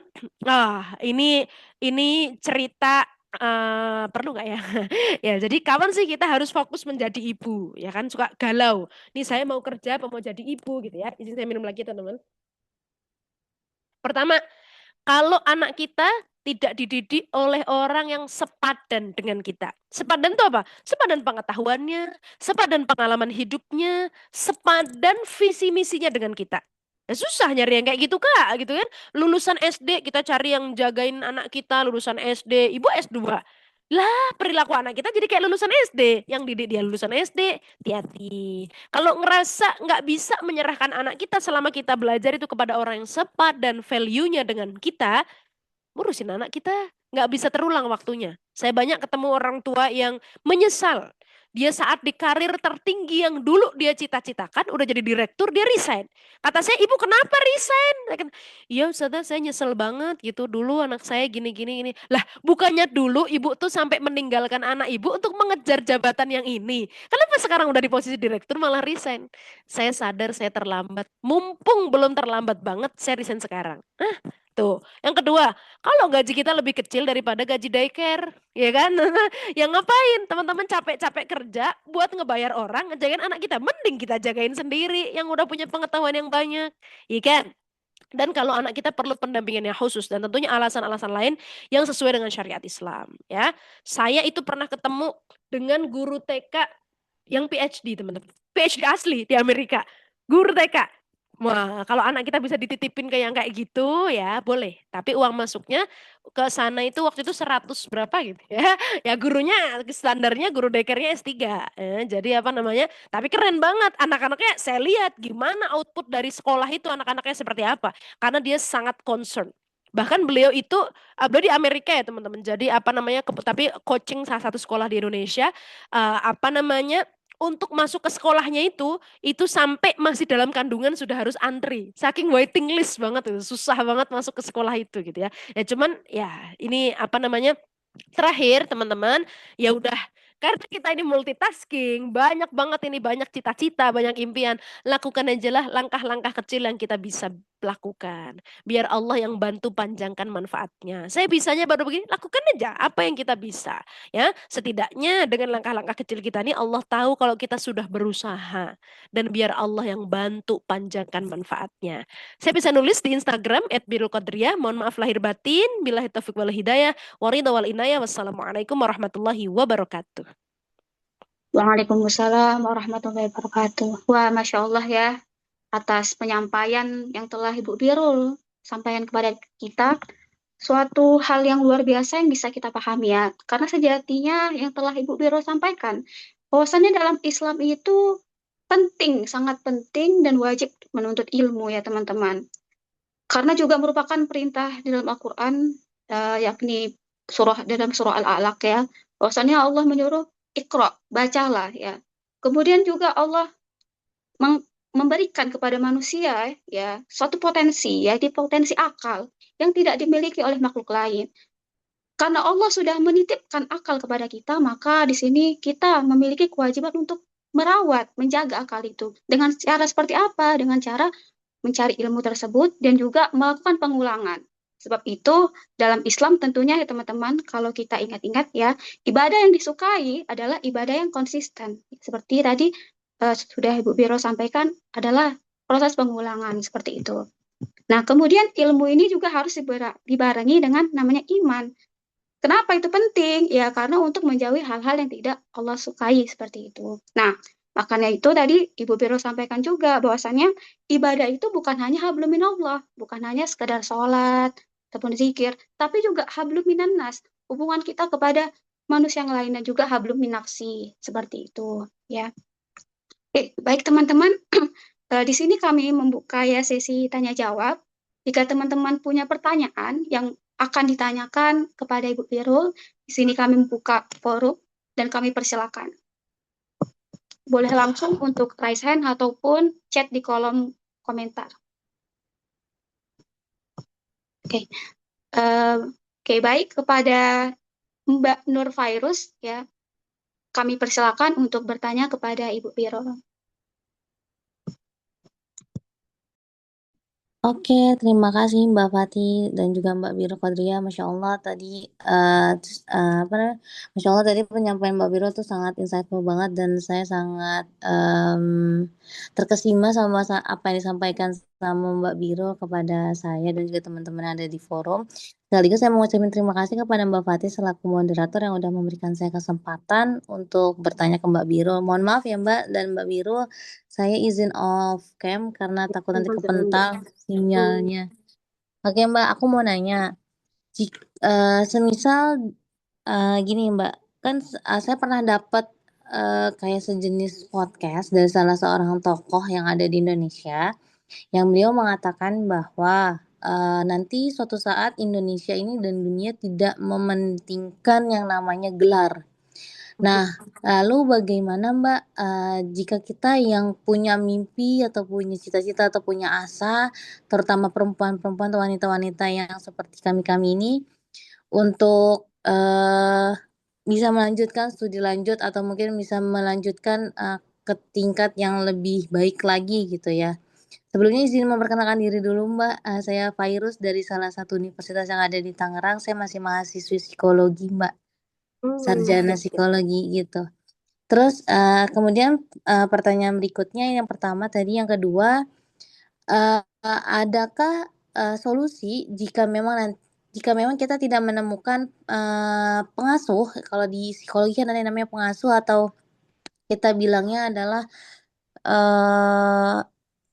orang tua atau pendamping khusus kita gitu ya, Mbak. Kalau misalkan tidak ada yang setara dengan pendidikan kita, bagaimana kita mencarinya, Mbak? Dalam artian di sini solusinya seperti apa? Karena kan di Indonesia kan, mohon maaf, secara latar belakang pendidikan masih tingkat terendah ya di beberapa negara gitu ya. Dalam artian yang untuk yang S3, S2 ataupun sarjana pun masih minim gitu. Walaupun sarjana pun sekarang sudah mulai merambah gitu ya, Mbak. Udah mulai meningkat gitu dibanding tahun-tahun sebelumnya. Itu gimana ya, Mbak, peran kita sebagai calon ibu dan juga ibu nantinya? Itu aja sih. Terima kasih. Terima kasih banyak, Dik Fairuz. Apakah langsung dijawab atau diakumulasi dulu, Dik Fatih? Mungkin teman-teman jikalau ada yang ingin bertanya lagi, kami persilakan. Atau nanti sambil menunggu bisa juga ditanyakan di chat kolom ya, Mungkin teman-teman. sambil saya jawab dulu ya, Dek Fatia, sambil Iya. menunggu ya. Oke, baik. Terima kasih banyak tadi Dek Nur pertanyaannya ya. Jadi apa namanya, pernah dengar podcast katanya nanti di masa depan bisa jadi kita tuh pekerjaan-pekerjaan nggak perlu lagi gelar gitu. Wah, kita udah capek-capek nih mau punya semangat mau S2 mau S3 terus kayak nanti kita kalau nggak pakai gimana dong? Ya makanya dari awal luruskan dulu apa niat kita untuk kuliah itu apa, ya kan teman-teman? Niat kita untuk kuliah luruskan. Kalau niatnya hanya nyari gelar, nanti denger kayak gitu-gitu kita langsung nggak semangat lagi, kecewa. Beyond that, punya niatlah beyond that. Kok teman-teman niatnya punya cuma nyari gelar doang, teman-teman? Tantangan selama teman-teman kuliah itu butuh niat yang lebih kuat dari sekedar itu. Serius. Nih yang teman-teman yang lagi kuliah S2, ini mungkin tahu ya seperti apa gitu ya. Kuliah S3, kalau niatnya hanya itu kurang kuat untuk menopang berbagai macam kesulitan yang kita hadapi selama kita proses studi. Ada juga sih yang S2-nya kayak lancar-lancar aja. Ada juga yang mungkin ketemunya rada horor supervisornya, kan masing-masing punya perjalanan yang berbeda. Dan nih, dia Dita senyum-senyum nih, nggak tahu apakah supervisornya horor, saya nggak tahu ya. Cuman maksudnya itu pasti niatnya baik. Kalau ada supervisor yang horor, niatnya baik. Kok sih setiap ketemu revisi? Soalnya kalau jadi dosen, itu kalau misalnya ada yang konsul, nggak ngasih revisi masukan apa-apa, kan malah juga, ini gimana sih kalau nggak dikasih revisi, nggak dikasih feedback, ya pasti akan berusaha mencerna apa nih yang perlu dikasih. Ini kan teman-teman minta arahan, minta masukan, ya kan? Nah, jadi makanya kemudian, oh niatnya pasti baik. Cuman cara menyampaikannya setiap dosen lo beda-beda ya kan teman-teman. Nah, terus kok ternyata pada kenyataannya nanti nggak dibutuhkan lagi gelar gimana? Gini loh teman-teman, gelar itu akan meaningful. Kenapa dia itu meaningful? Karena kita ada punya capacity di balik itu. Makanya kalau gelar itu nilainya cuma gelar kosong, terus nggak ada manfaatnya. Makanya dengan teman-teman punya gelar itu kapasitasnya sesuai nggak dengan gelar yang dimiliki. Misalnya teman-teman master degree atau doktor, loh keilmuannya, skillnya, kapasitasnya sama nggak dengan itu? Kalau misalnya jadi nggak sama lagi, kayak ternyata lulusan dokter sama aja dengan yang nggak kuliah misalnya, ya orang jadi milih yang nggak kuliah gajinya lebih dikit ya kan, tapi ininya seperti, nah itu makanya jangan sampai teman-teman yang punya kesempatan untuk berpendidikan tinggi ini tidak menunjukkan kapasitas sebagai orang yang berpendidikan. Pelajari skill-skill apa yang harus dimiliki. Tapi sekarang juga banyak pekerjaan yang nggak membutuhkan gelar. Nah itu di sisi lain adalah opportunity ya teman-teman, yang memberikan ruang bagi teman-teman kita yang mungkin nggak berkesempatan untuk belajar, tapi sekarang platform belajar kan banyak ya teman-teman, ya kan, kita bisa upgrade skill melalui banyak banget learning course yang itu free gitu kan, kita bisa belajar. Nah itu harganya harga skill, contoh ya kan, contoh nih ya, Mbak Birul kan punya workshop, tukang-tukang di tempat saya, lo itu apa namanya, lulusan apa? Lulusan SD teman-teman. Lo tapi kok yang di hire SD? Ya karena dia punya skill. Yang lulusan S1 perkayuan, ya kan? Dia nggak bisa mendesain dan membuat seperti itu gitu. Yang bisa dia, ya saya meng-hire yang bisa gitu. Gajinya gimana? Ya gajinya saya menggaji sesuai dengan nilai skill dia. Nilai skill dia lebih tinggi daripada lulusan S1, ya saya gaji sesuai dengan skill dia. Nggak misalnya UMR-nya berapa? Oh dia di atas UMR. Skillnya lebih tinggi soalnya gitu kan. Ya kenapa? Loh ini kok yang guru honorer lulusan S1 gajinya segini? Ya karena bukan berarti mereka skillnya nggak bagus, nggak juga ya teman-teman. Ya jadi maksudnya itu di sisi lain, makanya UNESCO tuh menyebutnya itu sebagai academic inflation teman-teman. Jadi itu penelitian sudah lama, 2000 berapa saya agak lupa ya. Jadi waktu itu UNESCO tuh mengeluarkan statement gini, dalam 30 tahun ke depan, itu di dunia ini akan terjadi masa yang namanya academic inflation, yaitu banyak banget orang yang lulus dengan bergelar, entah itu udah sarjana, entah itu master gitu ya.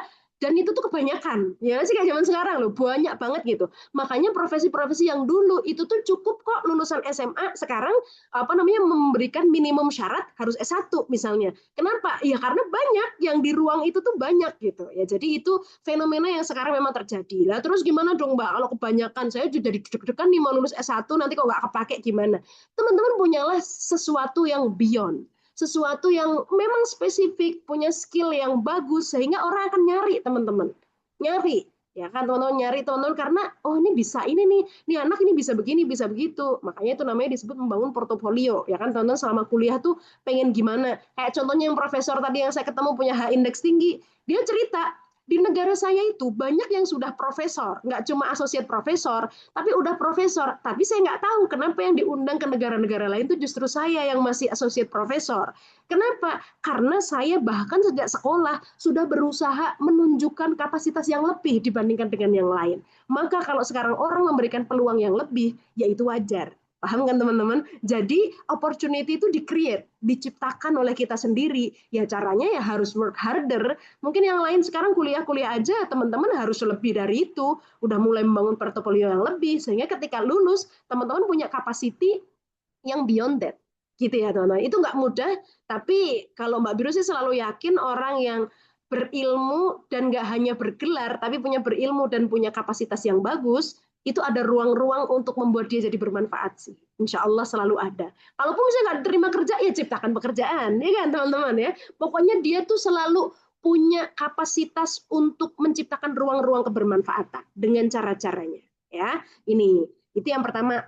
Kemudian yang kedua, gimana dong Kak kalau mau nyari pengasuh anak kita, ini dilema ibu-ibu bekerja ya kan? Kan kita pengennya mah anak kita apa namanya kok bisa sama kita terus, cuman kan ada pekerjaan-pekerjaan yang nggak membolehkan kita tuh nggak memungkinkan lah kita untuk bawa dia gitu kan.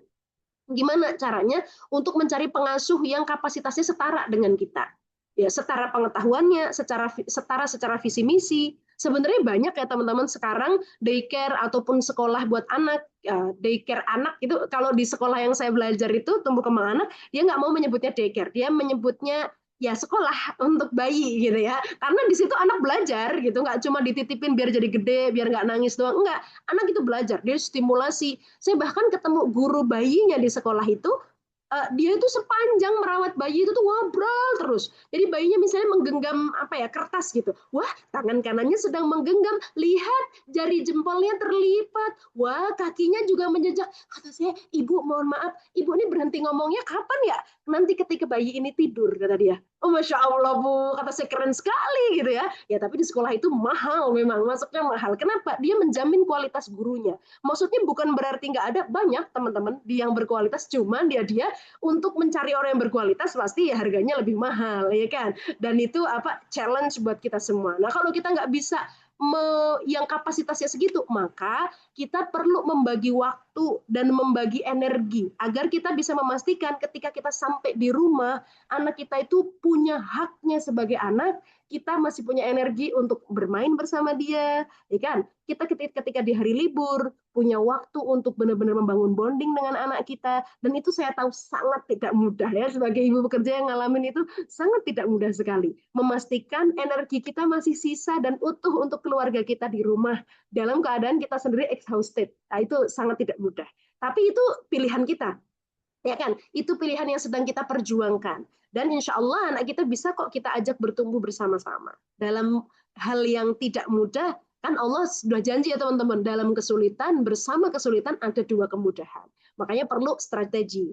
Perlu teman-teman ngobrol dengan pasangan, ya kan? Gimana nih cara membangun support system? Mana nih yang bisa kita take over? Kamu pegang ini dulu, saya handle yang ini. Nah itu perlu sinergi dalam keluarga. Karena ketika kita sudah berkeluarga, apalagi sudah mengambil peran, double peran sebagai ibu, sebagai apa namanya istri, sebagai apa, dan mengambil tambahan peran, itu pasti punya konsekuensi, yaitu teman-teman harus handling dan berkolaborasi dengan sistem yang ada di rumah kita. Ya, mudah-mudahan Allah mudahkan ya teman-teman. Saya tahu itu nggak mudah, tapi selalu ada jalan untuk hal-hal yang kita usahakan. Ya, insya Allah. Oke, mudah-mudahan cukup menjawab ya Dek ya. Saya kembalikan ke Dek Moderator.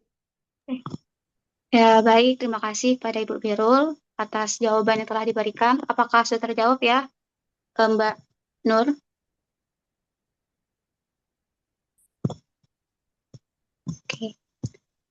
Baik.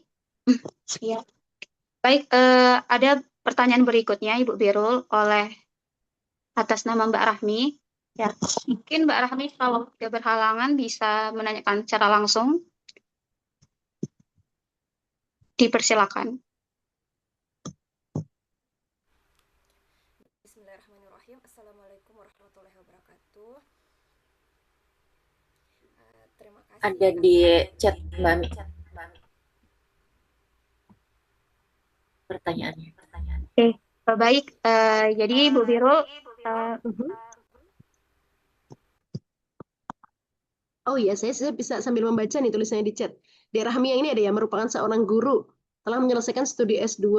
Oh iya, anaknya ada yang tidur ya, ya ini ya terus habis itu akhirnya diminta, oh tapi pemahaman kurang. Oh oke, cara menghadapi siswa. Izin saya baca ini Dek Fati ya.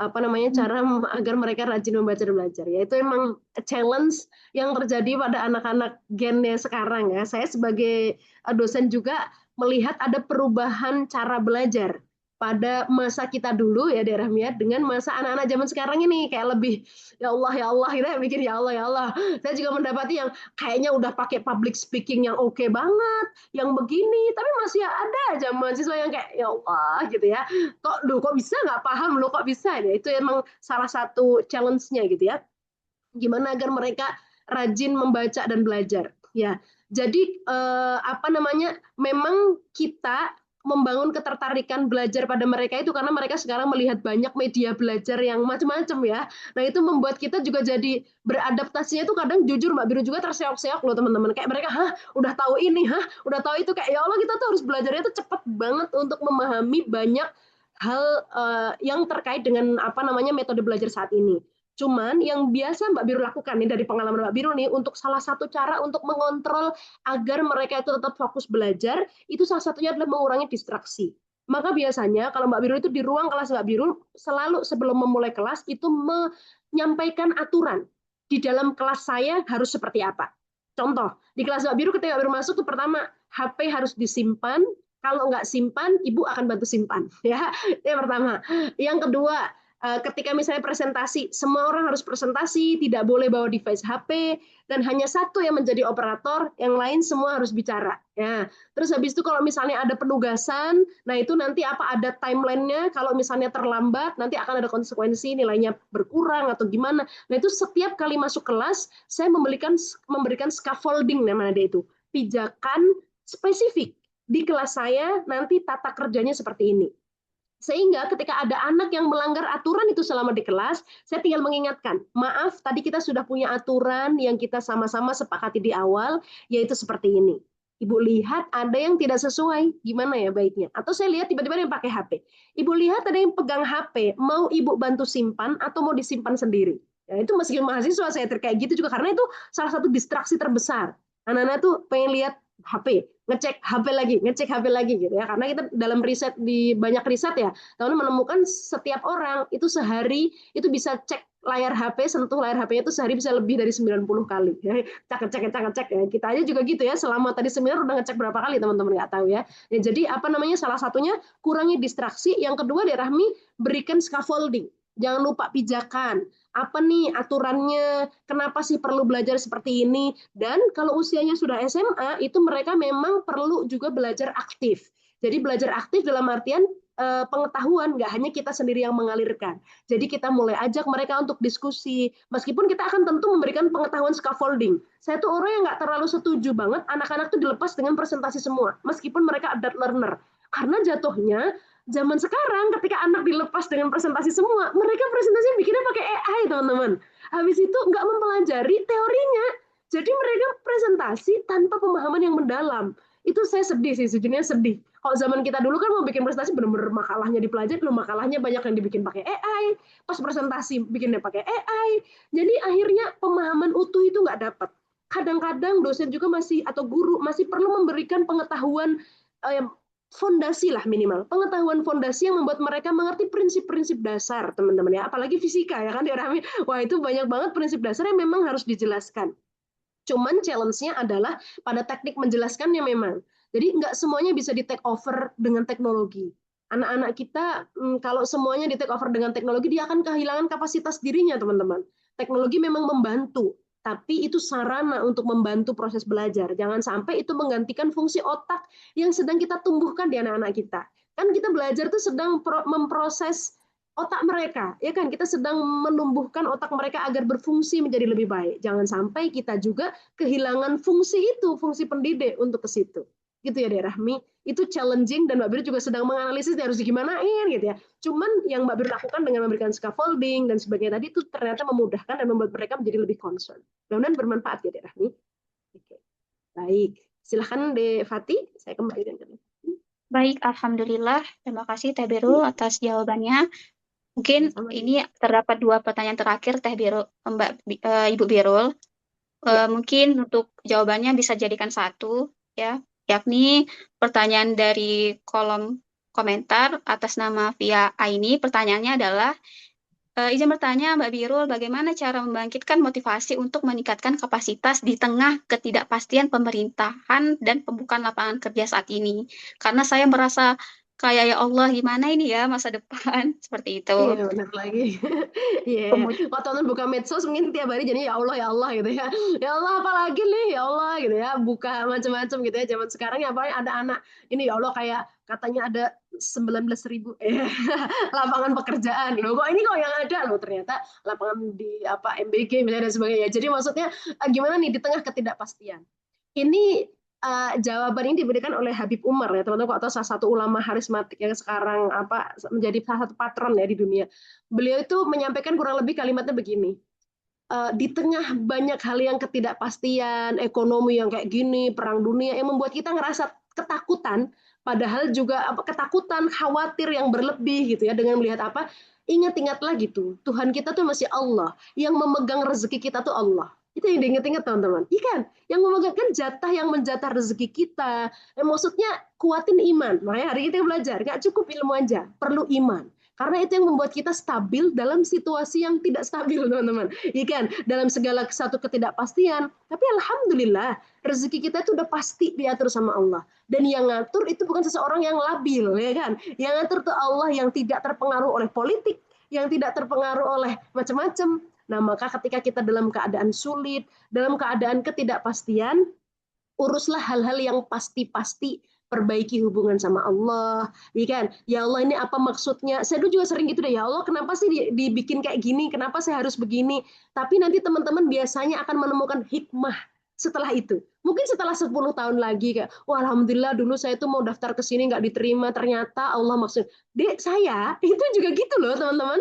Jadi apa namanya? Sekarang kan ngajar di UIN. Awalnya tuh saya tuh apa namanya? Kekeh gitu karena waktu itu pernah diminta di salah satu kampus terbaik lah di Indonesia yang apa untuk jadi dosen di sana gitu. Dan saya itu apa namanya? Emang cita-cita saya ngajar di sana dan saya diminta langsung oleh kampusnya gitu. Nah, itu satu privilege. Tapi membuat hal tidak mungkin karena Mbak Biru tinggalnya di Jakarta. Kayak nggak mungkin untuk datang ke sana setiap hari gitu kan. Untuk Mbak Biru melepaskan dengan ikhlas peluang itu, Mbak Biru butuh waktu 10 tahun teman-teman.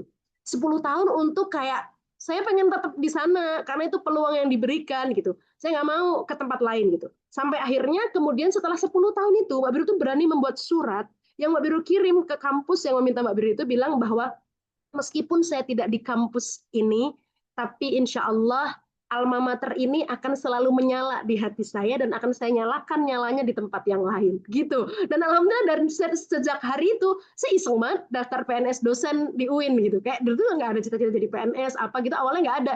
Kayak iseng banget, kayaknya saya harus mulai mengajar. Bapak saya telepon, kamu tuh punya ilmu, orang butuh ilmu kamu, ayo kamu tuh mengajar. Terus saya iseng banget daftar, keterima. Ya, jadi apa namanya ya itulah ketika kita sudah ikhlas pada satu hal yang mungkin itu tuh kita kira kayak harusnya di sana, bisa jadi Allah tuh sedang memberi tempat yang lain yang itu tuh pas saya sekarang di sini Mbak Biru bersyukur banget benar di UIN kayak alhamdulillah banget ternyata Mbak Biru tetap bisa mengajar apa namanya di keilmuan keperawatan di keilmuan sesuai jurusan Mbak Biru tanpa meninggalkan passion Mbak Biru di keislaman. Ini Mbak Biru ngisi kajian macam-macam itu bagian dari pengabdian masyarakat seorang dosen karena keislaman itu komponen apa namanya keislaman di UIN teman-teman. Jadi ketika Mbak Biru ngisi kajian itu nggak menyalahi ilmu pengetahuan Mbak Birul, karena itu keislaman. Which is itu impian Mbak Birul. Gimana caranya saya tetap punya ilmu pengetahuan, tapi saya tetap mempertahankan keislaman. Saya tetap, jadi Allah kasih jalan, ngajarnya itu di UIN kalau kayak gitu. Kayak, oh ya Allah, ini ternyata jawaban dari doa-doa yang dulu aku panjatkan. Jadi keep positif, ingat-ingat yang ngasih rezeki Allah kok. Jadi dalam ketidakpastian, ingat-ingat ada yang pasti dalam hidup ini, yaitu Allah Subhanahu Wa Taala. Semangat ya Devi ya Allah, emang suka buka sosmed ya Allah, kadang suka aja lah nggak usah buka sosmed gitu ya, biar apa namanya.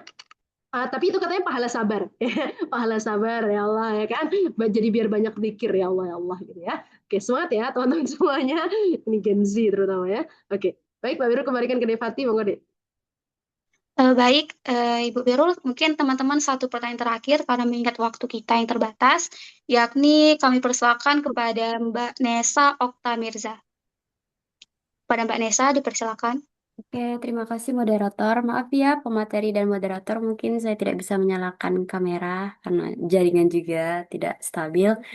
Eh, saya mahasiswa magister di UGM. Nah, yang jadi pertanyaan saya apa? Ustazah aja lah ya, atau Mbak Birul. Mbak aja deh, Mbak aja Oke, deh. Mbak.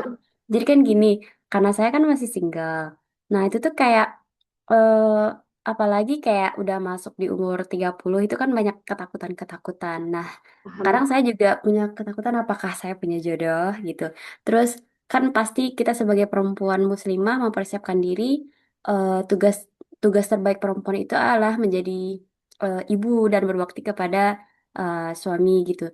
Nah, itu apa apa saja yang bisa saya siapkan karena mungkin kalau untuk memikirkan calon ini rasanya hilalnya nggak nampak-nampak gitu loh. Nampak hilalnya deh ya. Iya, Oke. hilalnya nggak nampak-nampak. Ini kayak apakah saya punya jodoh atau tidak? Terus yang kedua, eh seberapa penting sih kita tuh apa ya belajar ilmu parenting kan apa ya Ustazah kayak terlalu banyak kayak parenting atau kayak ala Nikita Willy atau yang dari barat atau yang dari mana. Nah, itu tuh mana sih yang bagus apalagi di era anak-anak sekarang tuh kan pakai ChatGPT, pakai AI. Padahal kan apa ya anak-anak sekarang tuh kan apa ya pemikirannya tuh bukan bukan pemikiran. Mereka tuh melek secara teknologi gitu kan, kemajuan, tapi mereka tuh apa ya, bobrok secara akhlak gitu loh.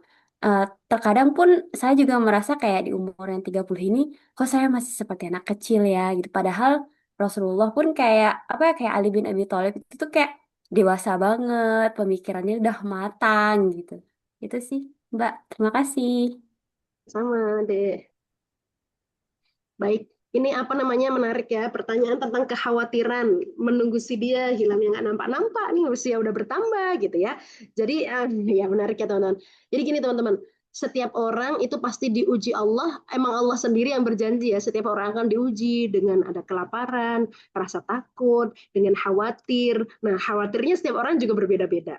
Nah, kalau misalnya Denisa mungkin khawatir dengan, oh kenapa nih jodohnya belum datang-datang. Ada orang lain yang khawatir sudah menikah, kayak Mbak Biru misalnya, kenapa ya anaknya belum datang-datang gitu ya. Anak saya apa namanya meninggal gitu ya, kemudian kok belum ada lagi gitu ya. Oh, udah berapa tahun nikah, kok belum. Nah, itu setiap orang akan diuji sama Allah dengan kekhawatirannya masing-masing. Ya kan yang udah punya anak nanti khawatir ini, aduh ini nanti nyekolahin anak gimana, SPP mahal-mahal, gaji pokoknya macam-macam dah. Semua orang dikasih ujian dengan ketakutan dan kekhawatiran masing-masing.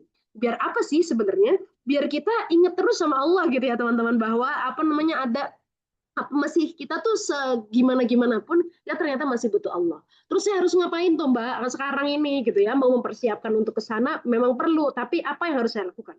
Nggak Biru perlu nge-highlight ya ke teman-teman semuanya gini. Peran yang Allah berikan itu teman-teman, itu tuh nggak lama. Dan itu tuh akan berganti dan terus berganti dan nggak berulang. Misalnya nih sekarang di Indonesia, karena belum menikah, berarti lah perannya sebagai anak. Ya kan? Perannya sebagai anak, perannya sebagai mahasiswa, ya kan? Nanti kalau sudah menikah, perannya menjadi seorang istri, menjadi seorang ibu. Jadi perannya sudah berganti. Dan setiap ruang peran itu punya ruang manfaat yang sendiri. Jadi saran Mbak Birul, instead of misalnya kita wasting time mikirin ini itu nanti gimana nih kalau aku gini, karena dengan standar sosial yang ada di masyarakat kita usia segitu harus sudah menikah, nanti habis menikah usia segini harus punya anak gitu ya. Instead of pikiran kita dipakai untuk habis untuk hal-hal seperti itu, Mbak Birul sih lebih sarankan habiskan energi kita untuk kebermanfaatan yang sekarang kita bisa lakukan di fase ini. Kenapa? Karena fase itu nggak akan berulang. Kayak Mbak Birul gitu kan, waktu itu kayak Mbak Birul habisin semua waktunya untuk bayi tabung, untuk apa gitu. Sampai akhirnya Mbak Birul berpikir, oke gitu, kalau saya habiskan semuanya untuk seperti itu, energi saya, ya itu it's okay. Tapi jangan sampai lupa bahwa ada fase yang nggak akan berulang kok. Dengan Mbak Birul dengan sekarang misalnya belum punya anak lagi gitu ya, Mbak Birul pikir aku isi aja dengan anak kan nggak harus anak sendiri. Makanya Mbak Birul banyak membangun anak ideologis. Mbak Birul banyak bina di sini, di sana gitu ya, dan sebagainya. Kenapa? Itu mungkin aktivitas itu nggak bisa Mbak Birul lakukan ketika nanti anak Mbak Birul sudah banyak gitu ya. Karena energi Mbak Birul sudah habis untuk mendidik anak Mbak Birul sendiri gitu. Mumpung sekarang Allah kasih ruang itu, Mbak Birul bikin sekolah ya, sekolah tahsin tahfidz gitu, muridnya berapa ratus, Mbak Birul bikin scholarship gitu kan, kemudian ayo kita bina dan sebagainya. Kenapa? Kapasitas itu yang kemudian teman-teman Mbak Birul nih yang Birul enak banget ya gitu ya, aku nggak sempet nih udah punya anak banyak nggak sempet lagi bikin kayak gitu-gitu gitu. Kayak ya Allah mungkin Allah kasih sekarang ruang untuk ini, ya ini saya maksimalkan karena kesempatan ini bisa jadi nggak akan berulang. Kesempatan punya manfaat sebanyak ini, energi saya mumpung masih sebanyak ini gitu. Nanti kalau saya punya anak, saya akan fokus juga mengurus anak saya akan tetap bermanfaat tapi pasti akan berkurang kapasitasnya. Jadi saran saya Dek Nesa, sekarang coba Dek Nesa liatin apa nih yang saya bisa lakukan ke orang tua saya. Masih punya orang tua nih. Apa sih yang saya harus berikan? Karena nanti kalau udah punya suami prioritasnya akan berbeda. Gitu kan? Nggak bisa nemenin mereka lebih banyak, nggak bisa membahagiakan mereka lebih sering waktunya, karena mungkin waktu kita lebih terbatas untuk keluarga kita, untuk anak kita, untuk macam-macam.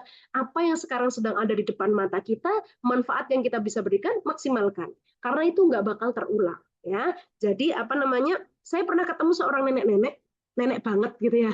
Dia itu bilang gini, udah usianya berapa ya? Suatu hari itu kecelakaan. Jadi naik ke masjid jatuh kecelakaan. Terus nggak bisa lagi ke masjid. Saya bilang, Nek pasti sedih ya. Biasanya nenek tiap hari ke masjid, terus sekarang jadi nggak bisa ke masjid gitu. Saya sedih sih enggak ya kata dia. Kok bisa enggak Nek? Gimana rahasianya gitu? Karena saya bahagia sudah menyelesaikan semua energi dan masa muda saya untuk semua aktivitas kebaikan. Jadi sekarang ketika saya sudah tua, nggak bisa jalan lagi, saya tua dengan bahagia. Karena saya ngelihat ya Allah makasih sudah ngasih kesempatan saya ketika saya muda, engkau tahu gimana saya itu semangat ke majelis ilmu, gimana saya itu semangat memberikan manfaat, gimana saya sampai ketika saya masih bisa berjalan, saya masih tiap hari ke masjid, saya masih ke majelis, saya memberikan manfaat gini. Ketika sekarang saatnya usia saya sudah segini, saya nggak bisa jalan lagi. Saya berbahagia karena alhamdulillah semua masa yang Allah berikan kepada saya sudah saya maksimalkan. Mungkin sekarang masanya saya berhubungan dekat sama Allah. Maksudnya kayak Mbak Bir tuh kayak, saya nanti ketika tua bisa nggak ya berbahagia dengan semua yang sudah saya lakukan ketika di masa muda. Nah itu teman-teman. Ya Dek Nesa, nanti ketika sudah menikah, nanti pasti akan, ya kemarin gimana, sekarang maksimalkan dulu apa yang bisa dimaksimalkan, sehingga nanti ketika kita berganti peran, kita berbahagia dengan semua yang pernah kita lakukan di masa sebelumnya. Ya. Dan terakhir, parentingnya ikut parenting metode siapa nih? Banyak banget nih di tengah ini gitu ya. Saya belajar banyak metode parenting ya teman-teman, dan ini saya ketemu seorang guru yang Masya Allah gitu ya, saya bersyukur banget karena beliau itu sampai rela keluar dari pekerjaannya. Beliau itu salah satu petinggi ya di Kemenkes waktu itu ya, di Badan Doping Indonesia, keluar kemudian memutuskan waktu itu untuk mencari gitu ya. Ada ceritanya panjang sih, itu ada di bukunya yang ditulis sama Prof. Renald Kasali. Bukunya judulnya adalah Sentra. Nah itu beliau terinspirasi dari ibu ini.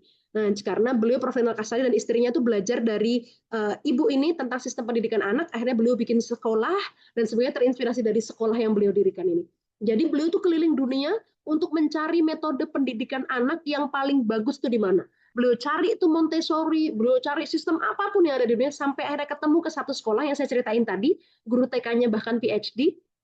Beliau belajar dari sana sistem pendidikan apa yang bisa diintegrasikan dengan Islam, yang itu melalui proses riset, nggak cuma asal-asalan.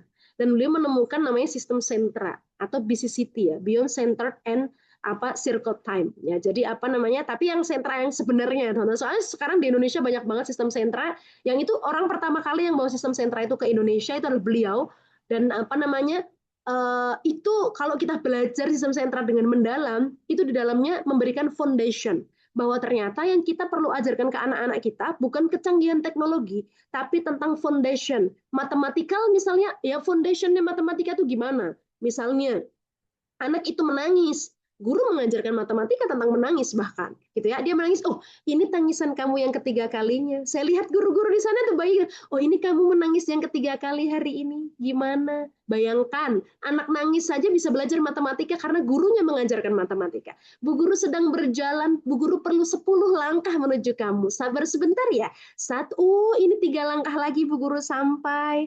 Anak belajar tenang, anak belajar matematika, anak belajar tentang kontrol emosi, anak belajar tentang sabar. Itu prosesnya panjang belajarnya, teman-teman. Cuman itu teman-teman kalau tertarik, bagus salah satu sistem belajar yang beliau tuh melalui riset panjang untuk akhirnya memutuskan untuk belajar tentang sistem sentra dan terintegrasi dengan Al-Quran secara riset science. Jadi nggak cuma, oh kayaknya ini bagus deh dipaduin sama ini, nggak kayak gitu ya. Tapi itu benar-benar sudah melalui license bahkan oleh penemunya langsung yang sudah melakukan longitudinal research di sistem sentra itu. Itu bagus banget teman-teman. Baca ada bukunya tuh yang ditulis sama Pak Renat Kasali.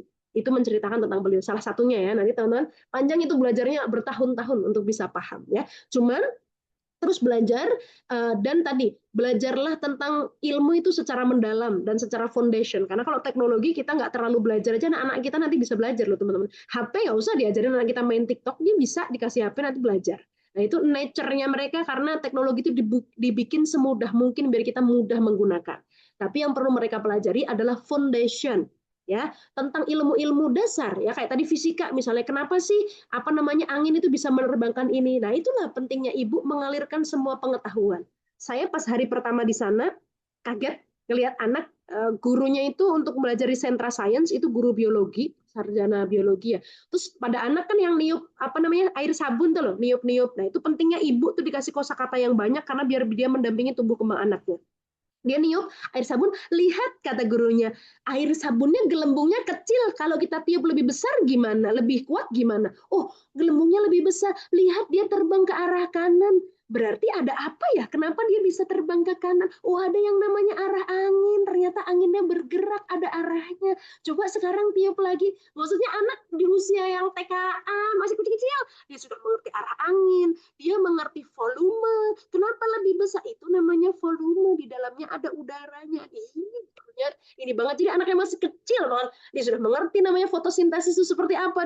Kenapa? Gurunya seluas itu ilmunya dan secerdas itu mengalirkan pada anak-anaknya. Nih makanya teman-teman di sini Masya Allah, para master-master guru mudah-mudahan bisa mengalirkan ilmunya banyak ke anak-anaknya. Senang banget ini teman-teman, masih banyak yang ingin diskusi, cuman Mbak Biru juga harus berpindah ke kegiatan berikutnya. Terima kasih banyak teman-teman sudah memberikan kesempatan untuk sharing dan belajar bareng hari ini. Mudah-mudahan kita bisa belajar banyak dan belajar bareng seterusnya, belajar dengan ekosistem masing-masing.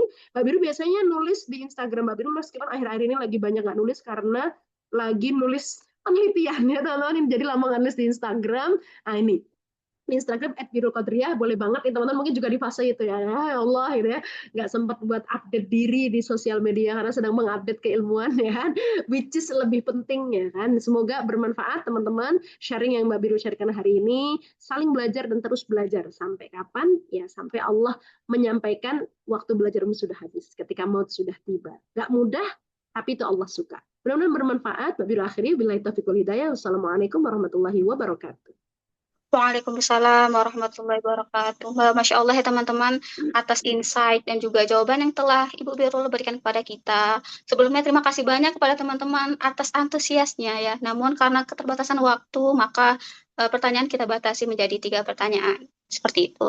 Maka sebelumnya kami ucapkan ya kepada Ibu Birul Qadriyah atas telah bersedia meluangkan waktu, maka di sini kami mengapresiasi dengan memberikan sertifikat ya atas partisipasi sebagai pembicara dalam kegiatan kajian kemuslimahan Perempuan Penggerak Peradaban Women in Syiar dilaksanakan pada Sabtu 15 Agustus 2026. Maka untuk mendokumentasikannya, mungkin operator bisa membantu untuk mendokumentasikannya. Izin dokumentasi 3, 2, Oke, sudah.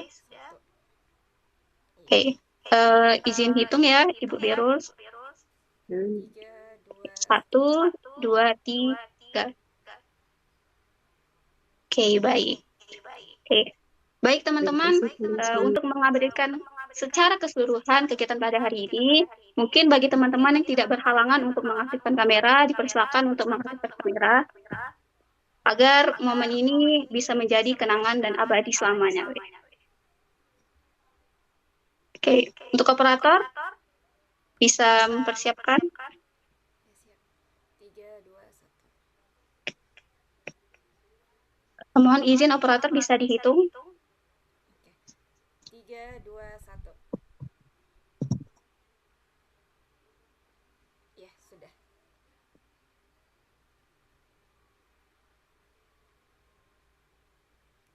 Oke, sudah. 1, 2, 3.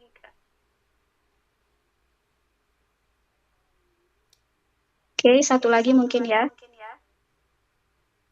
1, 2, 3. Oke, sudah.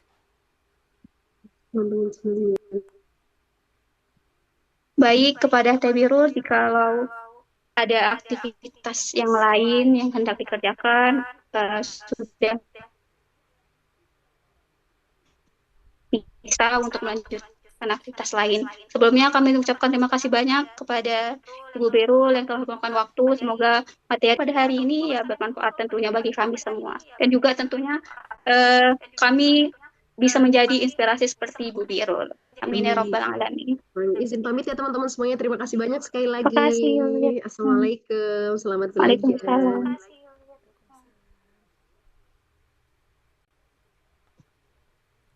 Oke, baik teman-teman sekalian, ya.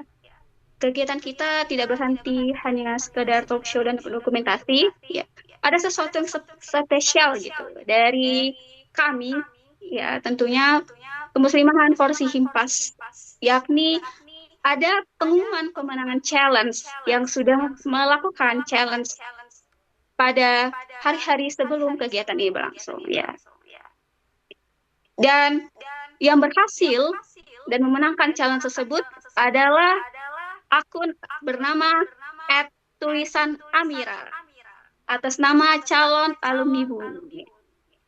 Di akun tersebut bisa hubungi panitia ya untuk info lebih lanjut terkait dengan hadiah tersebut atau reward atau sesuatu spesial tersebut. Oke, baik teman-teman, tidak terasa kita sudah berada di akhir penghujung kegiatan. Ya, sebelum kita mengakhiri kegiatan pada hari ini, mungkin teman-teman bisa mengisi presensi atau kehadiran pada hari ini dengan men-scan barcode yang telah ditampilkan oleh operator untuk mengetahui kehadiran teman-teman pada hari ini.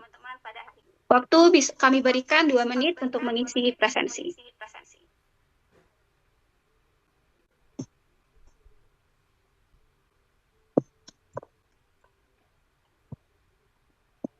Mungkin operator bisa mengirimkan juga link absensinya di kolom chat.